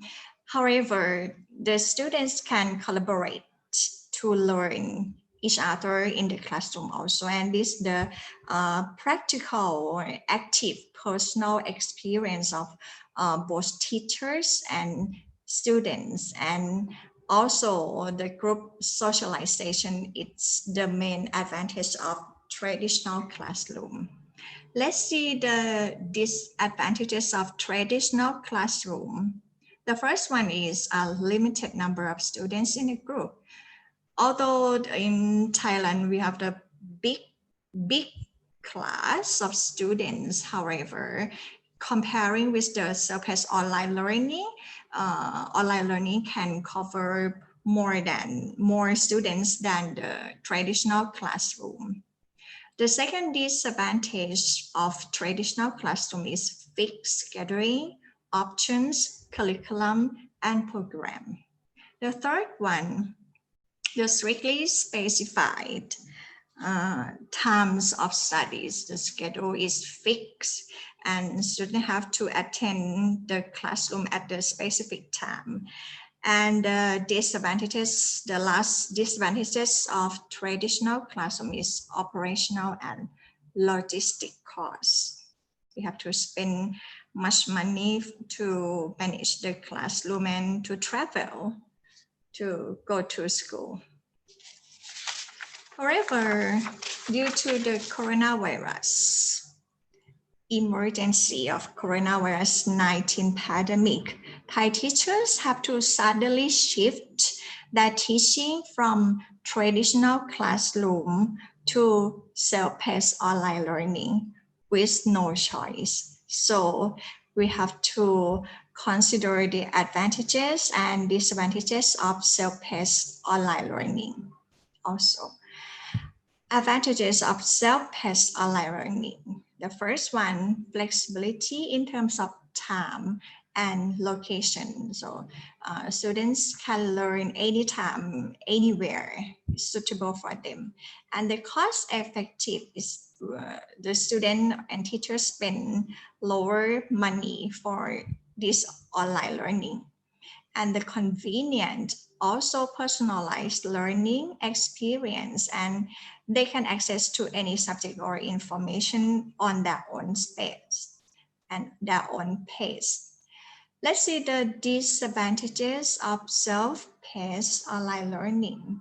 The first one is the main disadvantage is less interaction between teacher and students and between or among students. And this is the interaction is the most important factor for English language teaching and learning. And the second one, for our experience, high dropout rates occur when the student learn online. And the third one, limited options of direct and timely feedback. The teacher have limited time to give feedback for the big amount of students studying in the same time. And next is the lower control of assessment. We face the problems of assessments from online learning, and also the unsurprising situation we found in Thai student is cheating. If we let the student do online assessment, most of them cheat on that test. And the last one, the self-paced online learning requires a high level of self-regulation and student self-discipline. Okay. So, however, we found that although the self-paced online learning has a lot of advantages, we cannot apply the fully self-paced online learning for Thai classroom or Thai education, or implemented in Thai education. This is the obstacles. If we consider in the teacher side, we found that insufficient training on online learning principle. It's the main obstacle because we have, this is the emergency time to shift from the traditional classroom to online classroom. So no time for training. And insufficient technology skills. We found that the Thai teachers have lower technology skills, although they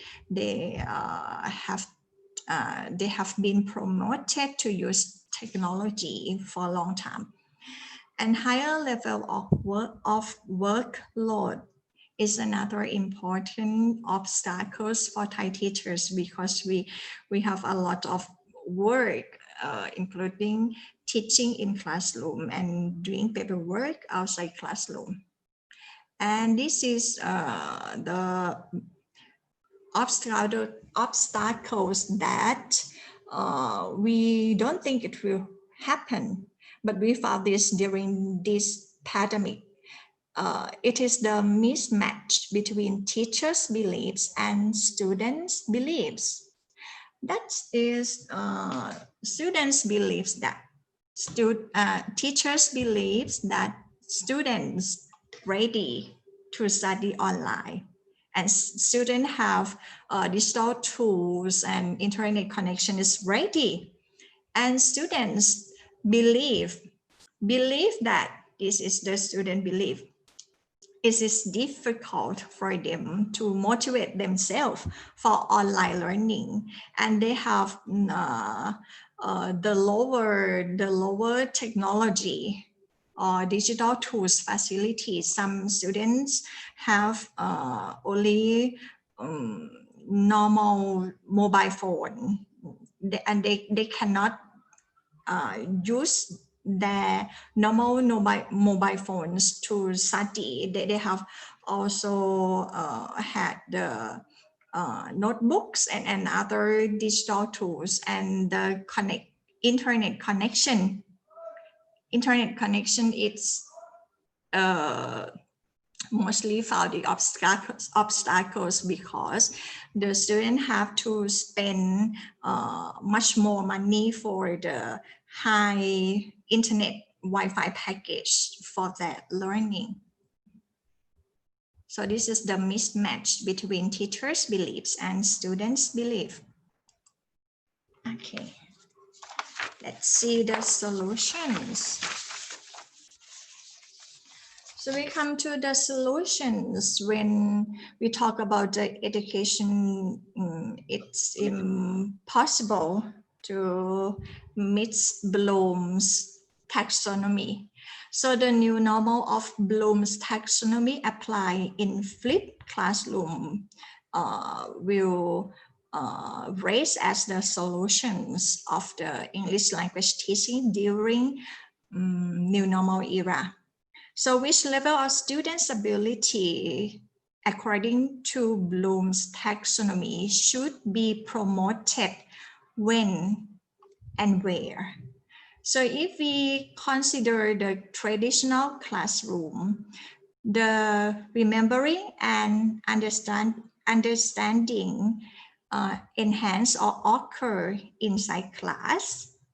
So the teacher lecture or teach or present the new language, the vocabulary, the new structure to the students in class. This is the traditional classroom. And outside classroom, the teacher always asks the students to do work or task outside classroom to enhance their applying, analyzing, evaluating, and creating ability.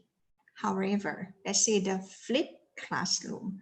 For flipped classroom, during the new normal era, because the student have less time inside class or no time in class, inside class.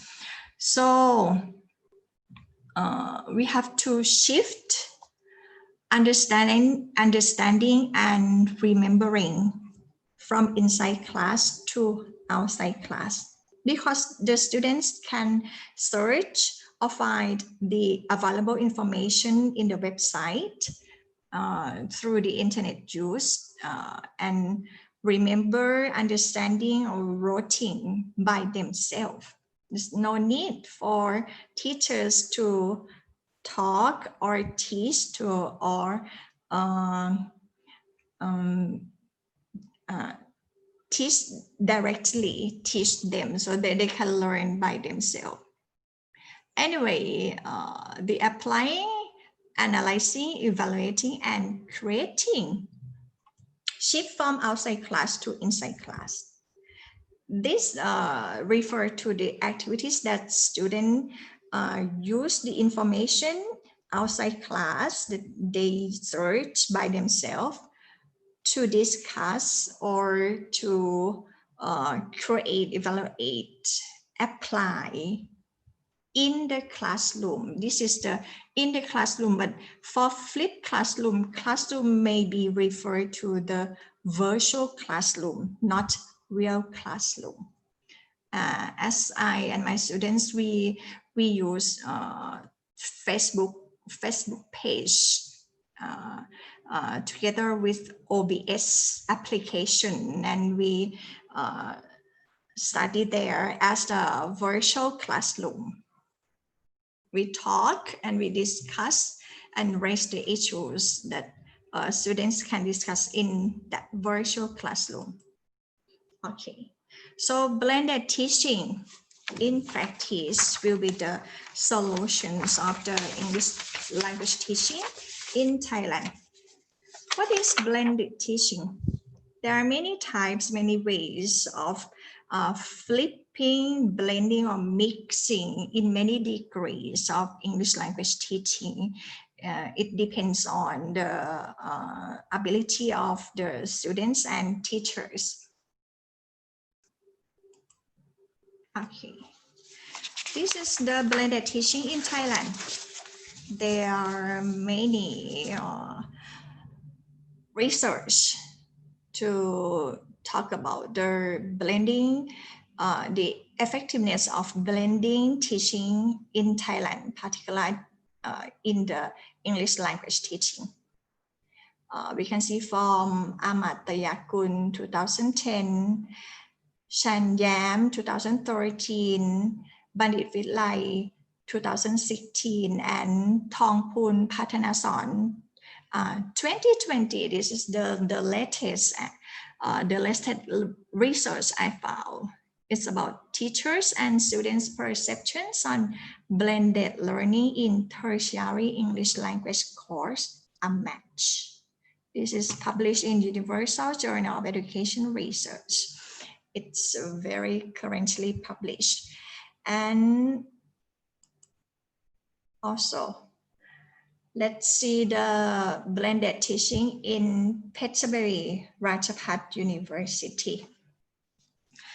Before 2010, most of the teaching method depends or related to traditional teaching method, lecture or talk and talk, something like this before 2010. And e-learning courses were adapted or applied in Thai classroom from 2010 to 2019. And for 2020, the blended learning emergently applied in Thai classroom. So from the Thai teachers and students' perspectives in Pedagogical Rajabhat University, we found the language experience different from the third group of teaching method. Let's see the first one. Traditional teaching method. The students found that they did not provide learning experience and focus on teacher center. The experience, it's very low in traditional teaching method, and the teacher center is focused. So teachers are the most important person in the classroom. And for e-learning, 100% online learning, they can improve their English reading, particular reading skills. They realize reading strategies, access whenever convenient, and importance of applying technology in educational instruction. Why reading? Because I assign my students to search or read the information outside classroom and discuss inside classroom, virtual classroom. Okay, and this is the blended learning. Blended learning happened after 2020. For students' learning experience, they found that their English skills have improved, and they know the importance of applying technology in the educational instruction. Okay, this is the examples of their opinions or perceptions. The first one, English reading skills. Their English reading skills have improved. When students say my reading skill was improved using reading strategies, it is easy to understand the passages through the blended teaching. The importance of applying technology in educational instruction.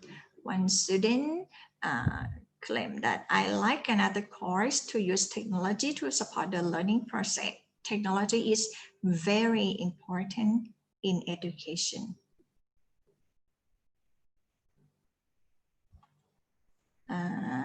Next, we consider the satisfaction of students and teachers through the blended teaching in Phetchaburi Ratchapat University. For traditional teaching method, both teachers and students found that learning atmosphere was hardly created. So the atmosphere in the traditional classroom doesn't support the learning, the progress of students' learning, a lack of independence, motivation, and autonomous learning. For e-learning, the program was useful and the program was appropriate for learning. Consider blended learning. Blended learning provide more benefits. So the students have more satisfaction for blended learning than traditional teaching method and e-learning. And blended learning was appropriate for learning. It's the most appropriate among traditional teaching method and e-learning. This is the examples of their opinions. Blended learning provided more benefits. One of my students said, I think this teaching style gain benefits in the classroom I don't understand, or I can't understand what teacher explains. Then I can review the lesson from e-learning at home. For blended learning was appropriate for learning. One student said, blended learning provides me to study both inside the classroom and outside the classroom. It is suitable to study. And now we come to the suggestions or the last part, the last section of my presentation. For traditional teaching method, the teachers and the students suggest that applying technology in educational instruction and changing the teaching method should be implemented for traditional teaching method and designing for another subjects using technology and providing e-learning. For e-learning, the suggestions are adding more detailed content and exercises, also designing for another subjects, and provide e-learning of online courses. However, blended learning also suggested for the three points. The first one, applying technology in educational instruction. Second, designing for another subjects using technology and providing e-learning. And the last one, separating teaching method between e-learning and traditional teaching method, because the students confuse when or what is traditional teaching style or learning style and when or what is e-learning.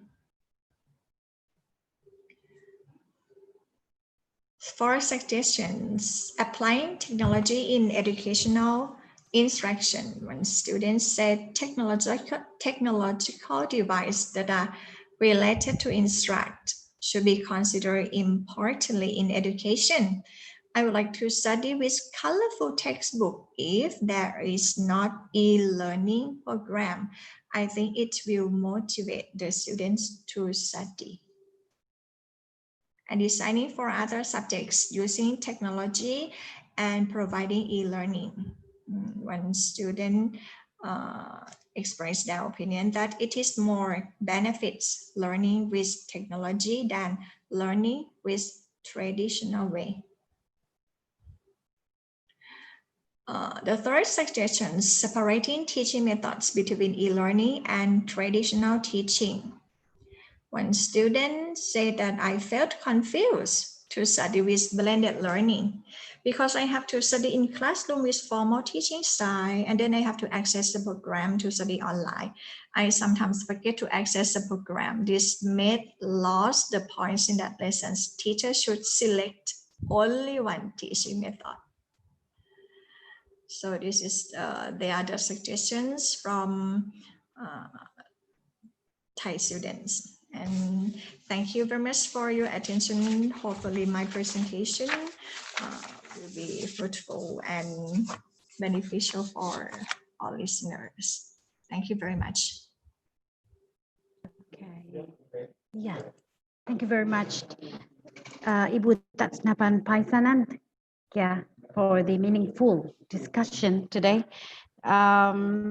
From Thailand, ladies and gentlemen, Ibu Tatsnapan Paisanan's offers, yeah, field and evidenced how challenged obstacles, solutions, yeah, are implemented, yeah, during the pandemic COVID, yeah, COVID-19 pandemic.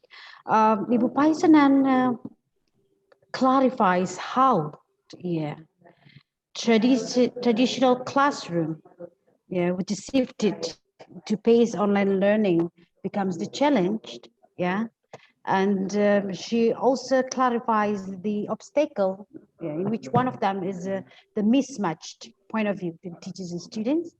And also she offers solutions. One of them is, from taxonomy, Bloom taxonomy, she offers, the process starting from the remembering and ended by creating process. And Ibu Tatsanapan Paisanan also, gives the brief suggestion, yeah, for each method: traditional, blended, and e-learning method. Again, yeah, this is really fruitful and meaningful discussion. Ladies and gentlemen, we still have one speakers for today's forum, Bapak William, Bapak Saragi, Prof. Saragi. Pak, udah Pak? Are you still there, Bapak? Yeah? Okay. I need to reintroduce Prof. Amrin Saragi. Yeah.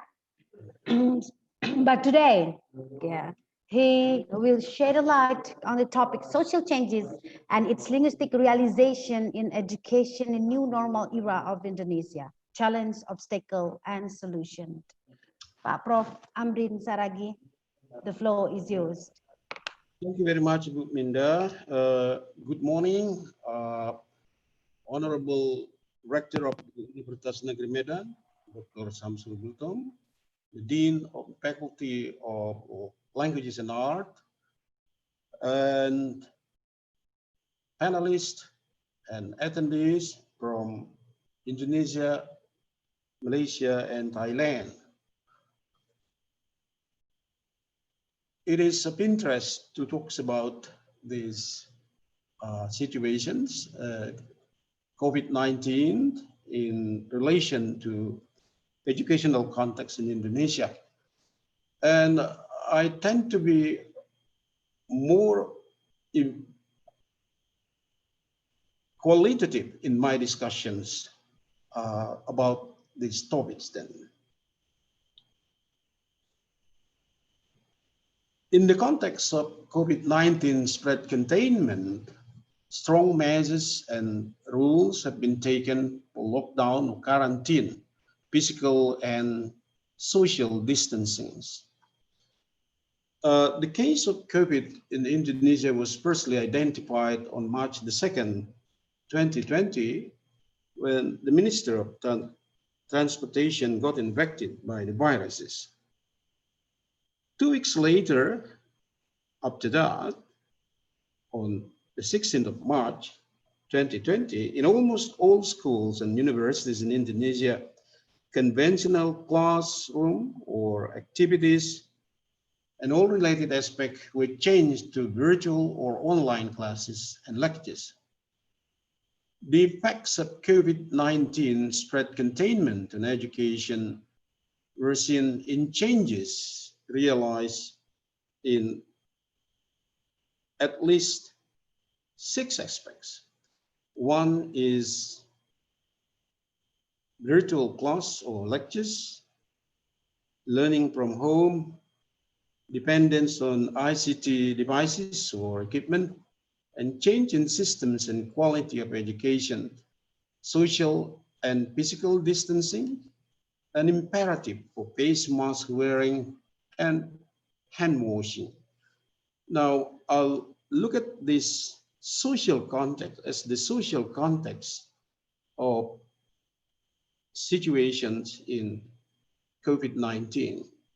These 6 social contexts are deterministic to the use of language or the text in the classroom.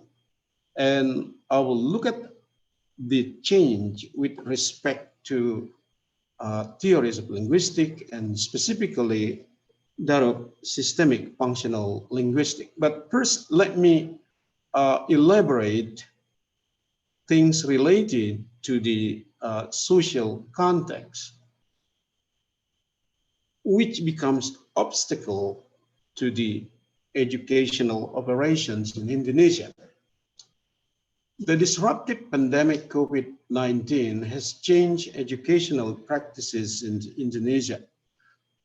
And well, as for things related to virtual class or lectures, well, there is a problem in Indonesia because of the disparity of educational quality across Indonesia, either vertically or horizontally. There is disparity quality and disparity in facilities of education, urban versus rural, for example, western part of Indonesia versus eastern part of Indonesia, and socio-economic condition. Indonesia is a very large country. I think the distance from Tehran to Kuala Lumpur, that is Indonesia. We have 3 time zones, and Indonesia is, I think, territorially, Indonesia is more or less like Australia. So the disparity of socio-economic condition impacts education, and we have all these kind of things in Indonesia. Consequently, there is a problem with this information and communication technology devices then. And to some, they have a very deep ignorance of this ICT. So it's an obstacle, it's a problem in Indonesia. Learning from home. Well, with disparity of socioeconomic status, as has been mentioned by previous speakers, that we expect parents will be there to guide the children to learn. But in reality, in many parts of Indonesia, absence of parent at home are there. And this is one of the problem, obstacle for giving guides for student learning from home. And also children help the parents working in workplaces now. This is particularly in rural places, in rural areas. And this is the traditional one, then insufficient financial support for the family. Now, as for the dependence on information and communication technology devices, well, related to socioeconomic status is about the affordance for acquiring ICT equipment, ability to use the equipment, and lack of funds for the operation. Related to the social context of education is change in the systems and quality of education. Now, What we have at the moment is there's some sort of conflicting or controversial issues in education. In Indonesia, we have government policy in education known as Merdeka Belajar for schools, freedom of learning, and Campus Merdeka or freedom for campus. Now, this sort of thing is pays to the fact that our teachers and the majority of our learners have been brought up in ingrained conventional practices of learning, which is face-to-face communication. Then the practitioner in education is faced to inability to interpret and apply the policy, the government policy. Requirement for the curriculum change to cope with ICT, because not all subjects or lectures can be virtually presented anyway then. And we also have obstacle in adapting the materials and assessment to the ICT context.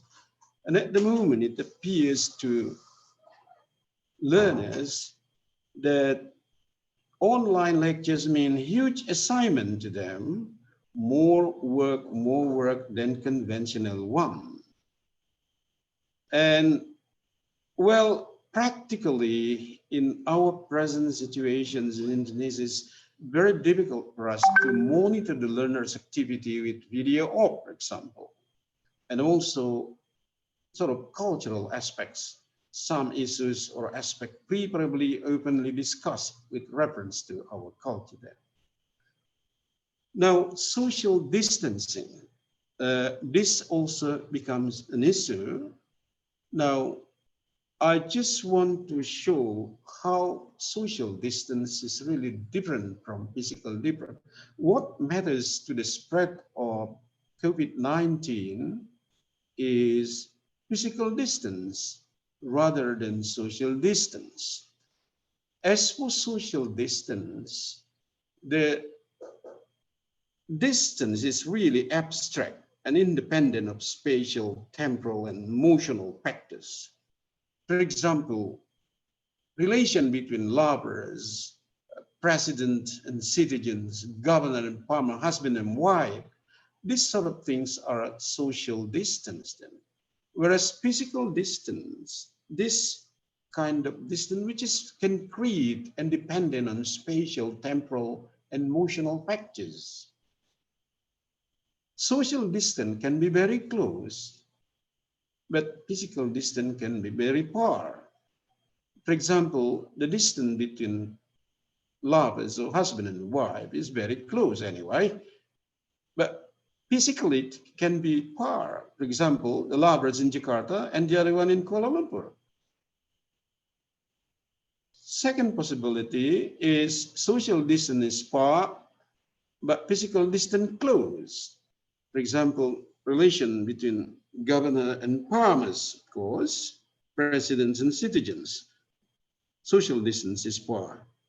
But there are cases, there are situations when physical distance is close. For example, in Indonesia, it's a common practice that there is a harvesting ceremony where governor and farmers sitting side by side. So physical distance is close in this case then. Case number 3 is social distance can be close and physical distance also close. For example, husband and wife and lovers driving in a car sitting side by side. So both are close. And it can also be with number 4, which is both social distance and physical distance far. Governor farmers and governor in his office and farmers in the farmland. So what matters in the spread of COVID-19 is physical distance. So term or whatever in the society causes obstacle to this COVID-19 then. Face mask wearing and hand washing. Well, we have guide for this one then, proper ways for face mask wearing and hand washing. And of course, the use of appropriate language. This is also problematic due to the disparity in educational qualities and social context in Indonesia. Well, I will personally look at the social solution to the problem of social context, of course. As for virtual class lectures, I think this is conventional ways of solve the problem, providing practical guides for holding online lectures, for example. Learning from home.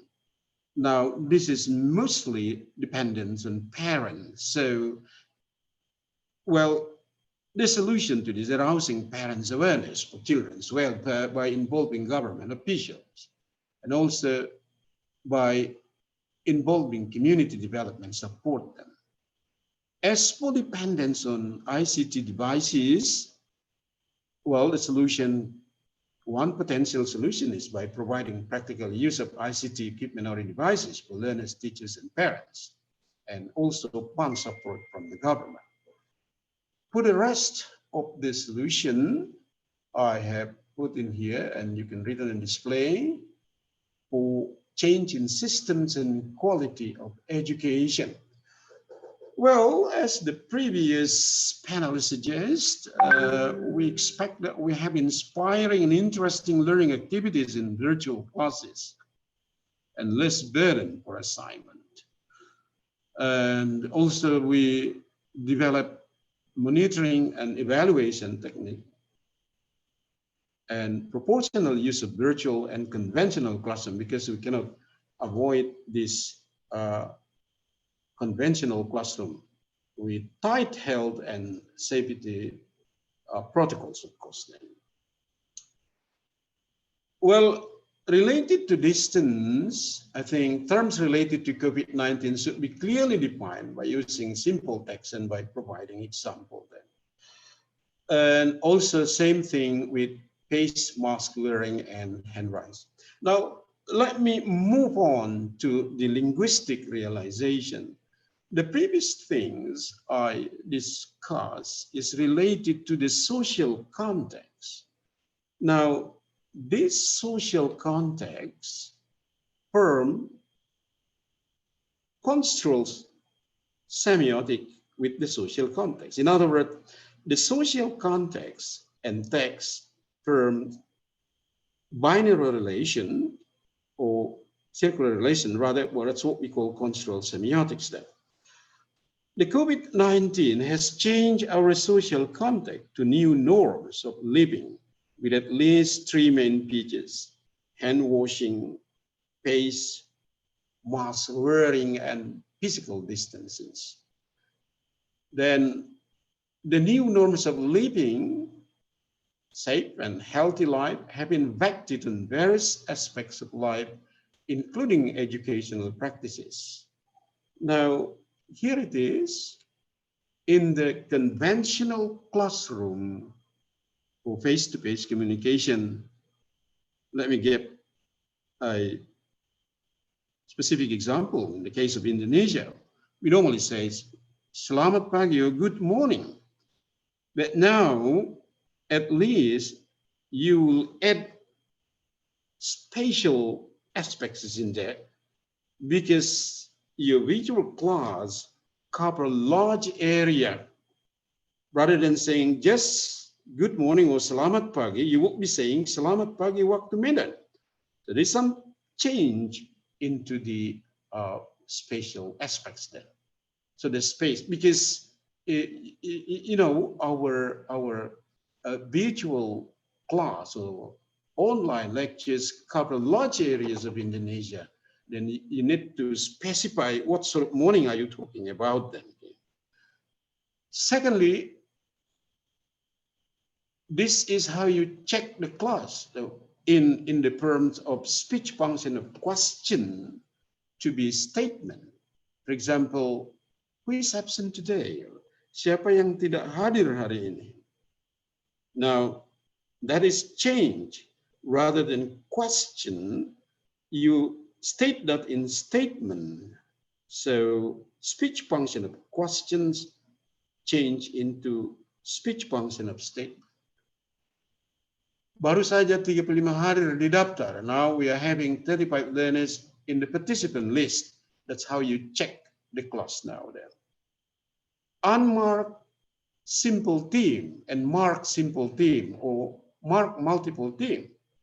This is normally how we say in conventional class. We'll talk about words today. Conventional one.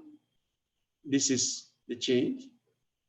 Today, we'll talk about words. So this is what we call unmarked simple team, and this one is marked simple team.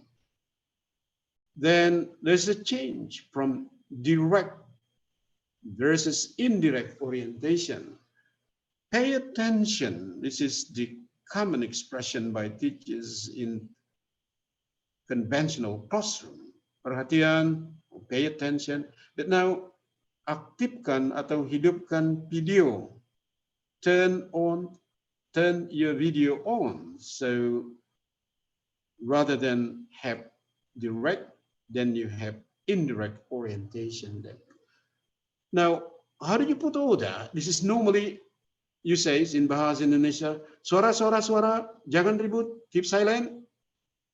Then this is now what we have in virtual or online lectures.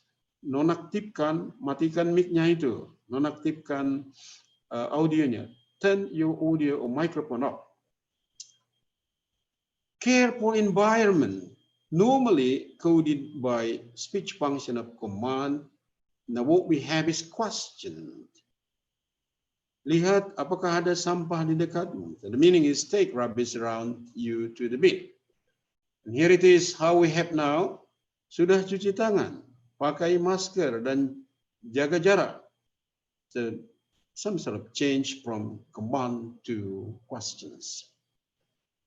Now, conventional classroom, order related to classroom context and ICT equipment or device context. Maju ke depan, tuliskan di papan. And in here, tampilkan jawabannya. So display your answers on the screen. Direct and indirect activity, yang tahu angkat tangan, raise your hand. In conventional classroom, tekan tombol tanda untuk angkat tangan. So indirect activity. Free versus restricted choice of processes in conventional or in face-to-face classroom communication, teachers freely choose kinds of process or experiences from material process on to relational process. But in the virtual or online class or lectures, they tend to be material processes. Siapa yang dapat menampilkan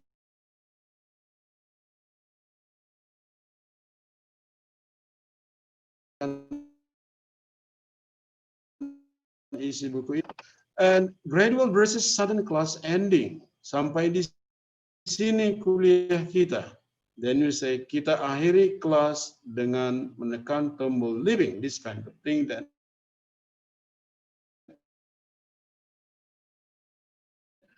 so, ladies and gentlemen, the social context of virtual class or lecture finds in its linguistic realization, which become new norms in new normal area of Indonesia. We are faced to the problem or challenges of linguistic coding, but we will immediately get accustomed to it. Once we get accustomed to it, it becomes our habit at a certain stage.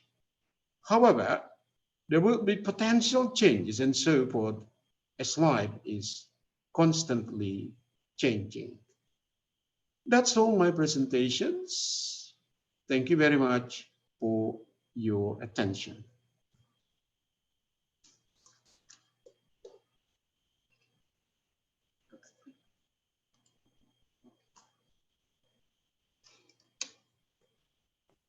Okay, thank you, Prof. Amrin. Yeah, what is the most interesting aspect about Prof. Amrin discussion is we digs the linguistic realization.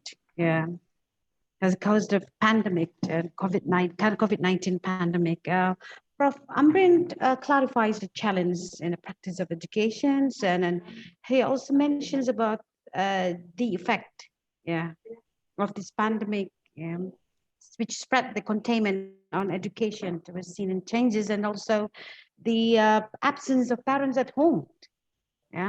So as the solution, this is the most interesting point, that we should raising children's parent awareness. And I think that's all that I can sum up. Thank you very much, Bapak, for the fruitful discussion today. Ladies and gentlemen, we are now coming to the questions and answer session. We received so many questions this morning, but unfortunately our time is limited only to 5 questions. I believe that the speaker or the panelists have chosen the question. We start from Bu Hafizan. Ibu.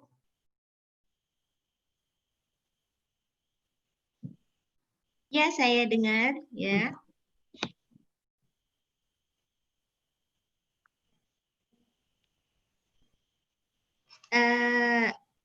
Maaf ya, moderator. Apa ya? Saya menunggu. I'm waiting for the questions or. Perhaps you may answer the question. Oh, I thought you have read it in the. Yeah. So I just. Okay. Perhaps you can answer 1 or 2 questions. Is it the questions that has been given previously, or? You can answer the questions that have been sent to you, but also from the chat room, from the question and answer room. I think you may choose one of them, if you don't mind. Yeah, I don't mind, but I can't see any questions that really just a point for me. So maybe I can share a few my answers for the questions that have been asked for me previously. Why not? All right. It's really possible. All right. So it is about the question is how to tailor efficient and qualified learning in new era. So how to match to get the efficient and at the same time it is a qualified learning. So so when we talk about efficient, it means that something that we can achieve with maximum productivity, with minimum wasted effort or expense. While the qualified means that it is certified or declared as valid by any recognition body in a country. All right. So how to tailor both efficient, how to get both efficient and qualified learning. So of course, the first thing we need to go back or refer back to the term and condition of the awarding body in that country. So because each body, each awarding body or recognition body provide different requirements and rules. So for example, in Malaysia, we call it MQA, Malaysian Qualification Agency, is the body that control and qualify academic programs in all higher education institutions here. So universities or institution must always update with their circular that have been produced by the MQA and information on how to run the academic programs during this pandemic period. So currently from I think from March to June, a few policies and circulars have been provided by the MQA, have been issued that allowing universities to execute learning without a common final exam, without face-to-face final exam. So they mentioned that this is an example what happened in Malaysia. So final exam can be switched into continuous assessment. Same goes to industrial attachment, industrial practical training, where there are leniency to choose either to implement normal industrial attachment or convert it into industrial project or case that must be evaluated by industry panel eventually. So to execute the process with efficient, proper guideline must be developed, implemented and monitored. So each process must be supported with complete and thorough documentation as a proof. So students must be provided with customized support as well. So lecturers now are not only act as a lecturers, but also a designer, because they need to design learning materials. They're also the counselor, they're also the advisor, the educator, the friends of the students, and also their mentor. So learning become personal rather than a massive class compared than before. So with these steps, so the aim to get the effective learning as well as qualified by the awarding body can be achieved as expected by both lecturer and students. So I think that's my answer for the first question on how to tailor the efficient learning and qualified learning. So thank you. Ibu Hafizan. Yeah, from Malaysia, thank you very much. Pak Made, I believe you have plenty of questions, I think, Pak. Yeah, but Yes. unfortunately, perhaps you can answer 2 questions, yeah, for this time. Yeah. Okay. Bapak. Thank you, Ibu Winda. Yes. Got some questions previously and also during, for those happening in Q&A, I already answered all, I think, the questions coming to me. I would like to address something interesting here. So if e-learning is going to be implemented throughout this year, how do you address soft skills or characters? So because people keep asking about this, how can we assess or look at the characters? What I'm doing is normally teaching them to be committed to the house rules. So at the beginning of the lesson, I give them netiquette or etiquette. So checking whether they are committed to that. And in terms of assignment, for example, I normally ask them for the due date. So I ask the students, it's not me who decided the due date. Of course, I will discuss about it, but then I ask, when are you going to submit? And then I will put it in the learning management system because I use that one. And then can they be late or in submission? I normally allow them to be late, but maximum 7 days. But every day, 10% will be taken from their point. So meaning that if they submit it on the 7th day, 70 is already gone. Why I do that? Because I'm teaching them fairness. That is a part of character and soft skill also. Other than that, everything happens during the classroom, like collaboration, creativity, communication, critical thinking, compassion, and so on and so on. That's the first thing. So soft skills still very important, and it must be embedded. You cannot teach them. Yeah, it must be embedded in the teaching and learning process. The second important question that I think I need to address is, this is also very interesting. Online learning during the pandemic will change our traditional classroom mode, let's say like that. So do we need traditional classroom in the future? If you mean traditional classroom by face-to-face, yes, you still need face-to-face classroom interaction.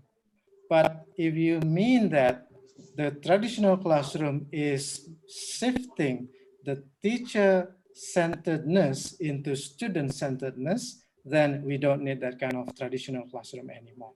So you have to shift into student-centered by using flipped classroom, for example, from what Dr. Paisanan told just now, whether it is in or out. That one I normally also use flipped classroom, Doctor.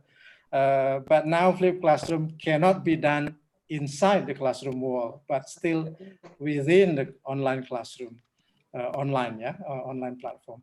You can also use that one. So traditional here is not limited into the face-to-face and interaction, but then it must be shifted into a more giving more opportunities for students to be more active, autonomous, and learning meaningfully. Thank you.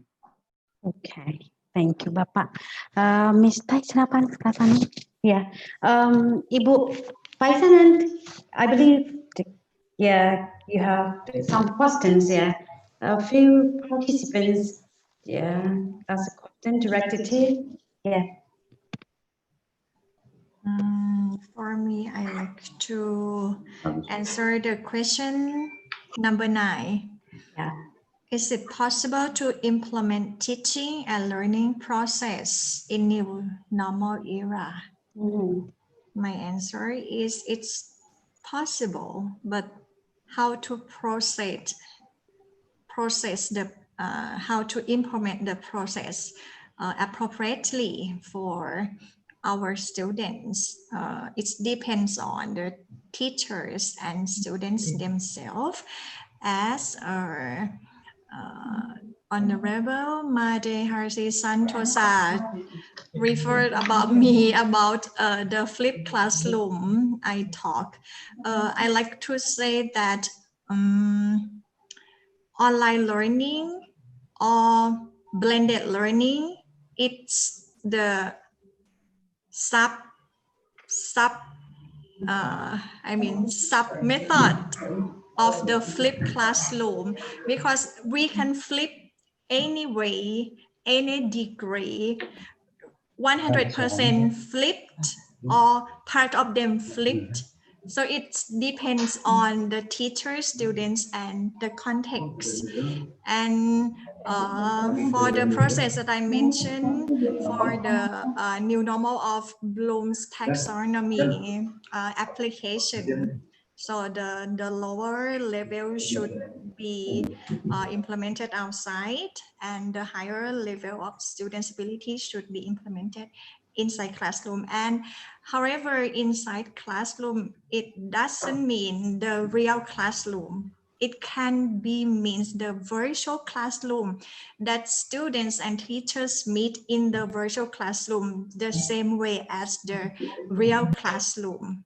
So it's possible for teaching and learning process in the new normal era. Okay, and also I like to answer the question number 2. How do we as a teacher and parent encourage our children to keep their motivation in learning?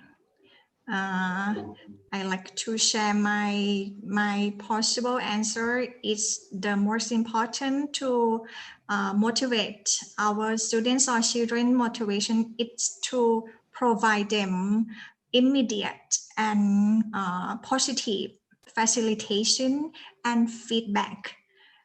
For parents, they should facilitate or provide the enough digital tools, internet connection, and always be there for their children so they can motivate their children. It's like the, we can call it like the hybrid homeschool. We familiar with the word homeschool, but this is the hybrid. Not only the parents teach their own students, but they have to urge their students to learn online with themselves. And with the positive feedback, also the teachers always, it's like 24 hours ready for the students to send a direct message online to ask questions, to ask for help. So the immediate and positive feedback is very important. Thank you very much.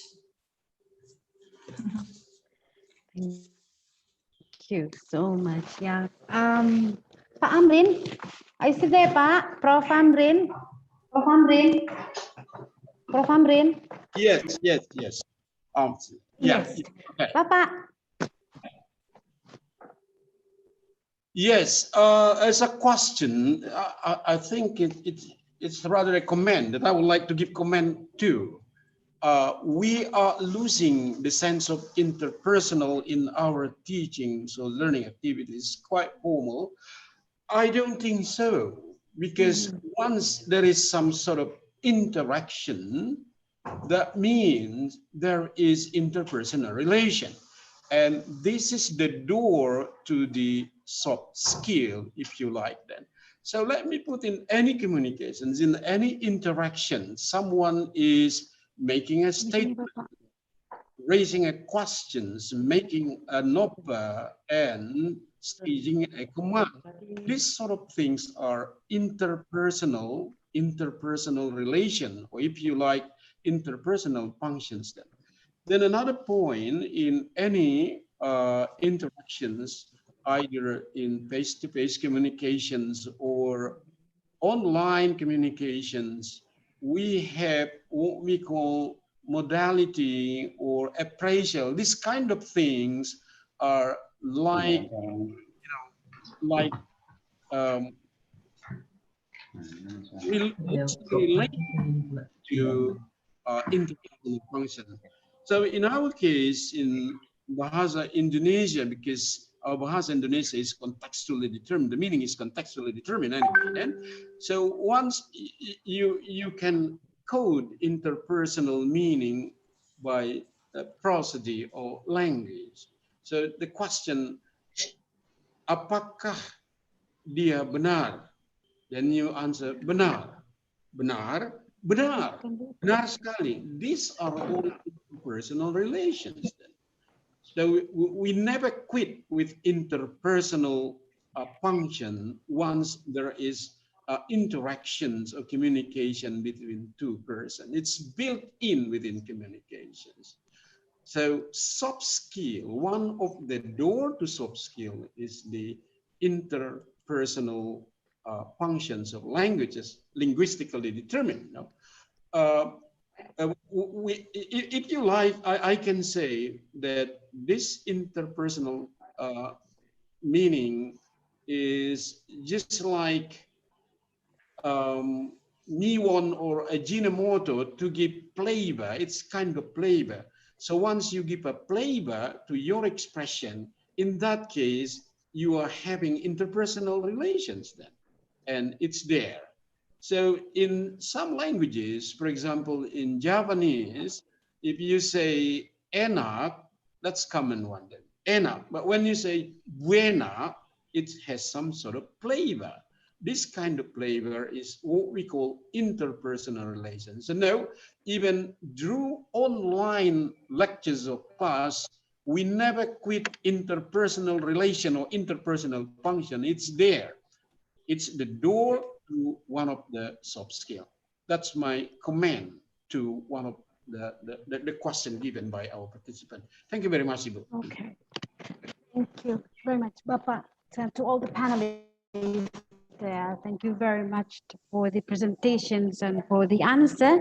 And ladies and gentlemen, we almost arrived to the end of the panel, but let us listen to the short remark from the chairman of this forum, to Bapak Profesor Wayan Dirgayasa Tangkas.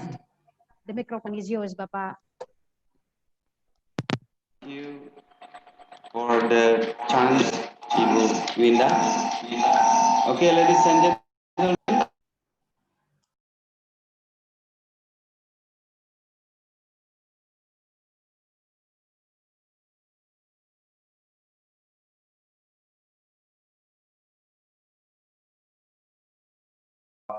Faculty of Languages and Arts, State University of Medan, in conjunction with ALSA. Yeah, ALSA is standing for Association of Language Teachers in Southeast Asia. This match actually is very interesting if we view and see from the number of participants who are very enthusiastic joining the seminar, yeah, bringing or almost reaching thousands of people across the globe. even mostly come from Indonesia. Some of them come from Southeast Asia, and a few from Pacific Island, and also one or two from European countries. If we try to see the background of the participants, mostly academicians from university or colleges, and the rest from teachers, students, and others stakeholders like government officers and also non-governmental organizations members. Ladies and gentlemen, I would like to say firstly, thank you very much for the speakers who already share, contributes their experiences, knowledge, and of course expertise regarding to the topic about the coping, the systemic changes of education in new normal era in Southeast Asia countries, challenges, obstacle, and solution. I think we have shared among others 4 or 5 speakers from Southeast Asia. I think this is very fruitful. This actually a kind of seminar without what we say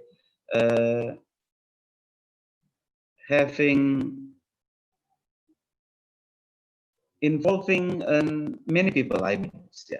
So that's why I would like to say first thank you very much for the rector of University of Medan, Dr. Samsul Gultom, MPD, and the Dean of Faculty of Languages and Arts, and also Vice Deans amongst the members who already support us and encourage us to work hard in order to make the seminar come true.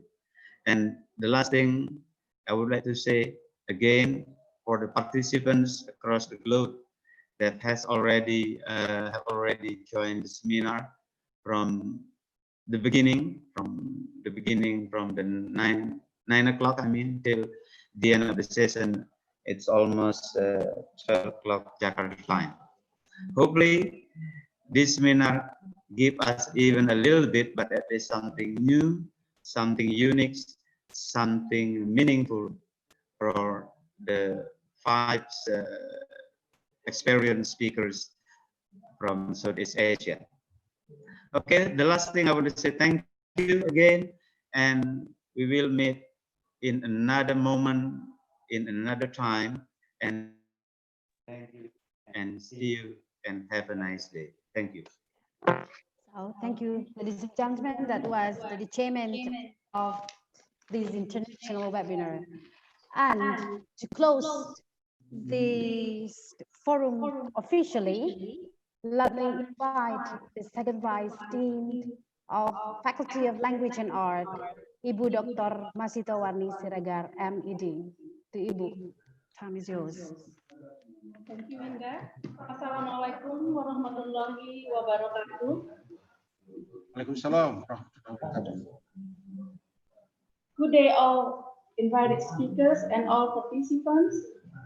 On behalf of the leader of Universitas Negeri Medan, we'd like to extend our gratitude to all the very resourceful speakers, Bapak Dr. Abdul Rahman Adi Sabta MI, Dean of Faculty of Languages and Arts, Ibu Hafizan Matsam PhD from Malaysia, Kasana Paisanan PhD from Thailand, Bapak Made Heri Saputra PhD from Undiksa Bali, and especially for Professor Amrin Saragi, President of Association of Language Teachers in Southeast Asia, and also senior lecturer of Universitas Negeri Medan, and of course all the participants from Germany, Australia, Singapore, Malaysia, Thailand, Nepal, Guinea, but last but not least, of course, from Indonesia. Ladies and gentlemen, this seminar is said by Professor Ryan before, is said by Forum Ilmiah Fakultas Bahasa dan Seni Universitas Negeri Medan, in collaboration with ASA, as the president is here, Professor Arsaladi. We hope that you enjoy the seminar and you can obtain insightful information through this seminar.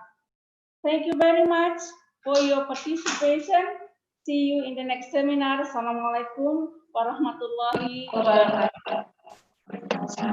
Ladies and gentlemen, we invite you to have a photo session. Yeah. Thank you. First, we invite Pak Made personally. Okay. Okay. Pak Made, we invite you personally. We'll take your picture, Bapak. Okay. Hold on, Pak. 1, 2, 3.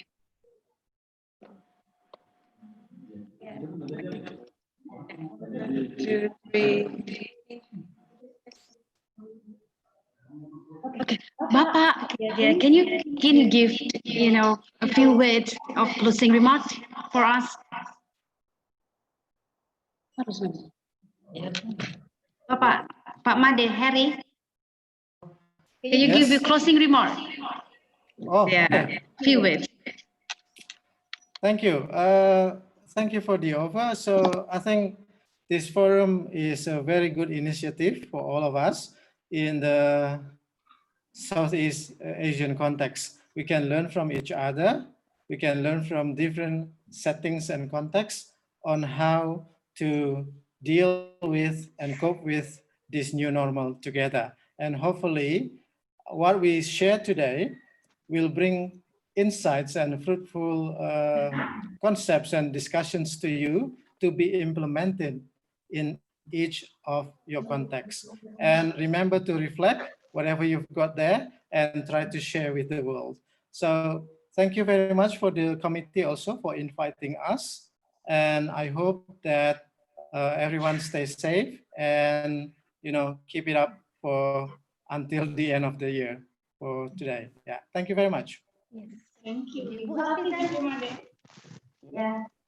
Few words from you, Ibu. Okay. First of all, thank you to Pak Rector, thank you to the chairman of this international webinar, to all distinguished speakers, to the moderator as well. So Alhamdulillah, everything was perfect, and the participant also enjoy very much. They have lots of in minds and questions. So like Pak Made said, keep safe. Let us be get used to the new norms of the learning currently with due to the pandemics. And on behalf of the University College of Yayasan Bahang, we would like to wish good luck to all students, all lecturers, and in higher academic institution to go through on these new normals, new norms with the best that we can. So that's all. Thank you very much. Assalamualaikum. Ke Ibu Tatsna Paisanan. Ibu, yeah, few words from you. Ibu Paisanan.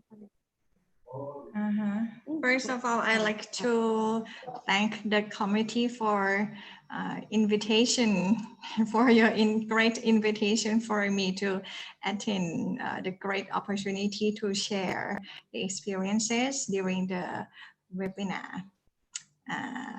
Lastly, I hope everyone stays safe and enjoy teaching during new normal era. Thank you very much. Yeah, Bapak, our Prof. Andrin Saragi.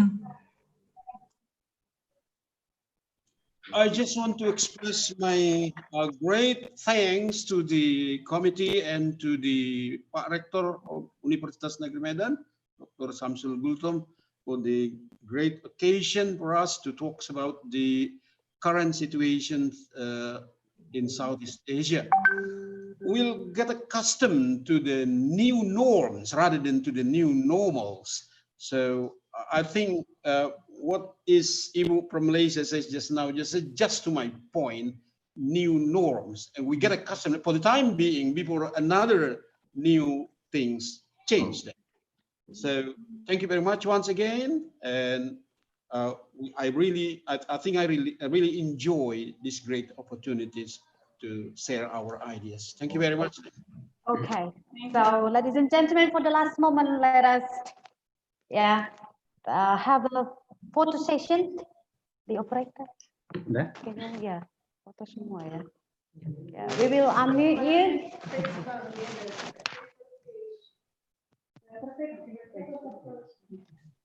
Smile, everybody. Okay. The second page.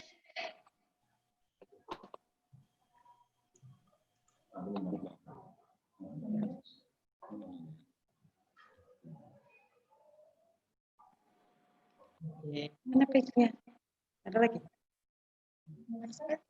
Next page. Nggak ada. Okay. Peserta semua nggak ada. Okay. That is all for today. On behalf of Faculty of Language and Art, we would like to express our gratitude for all your active participation. Yes, see you again. Assalamualaikum warahmatullahi wabarakatuh.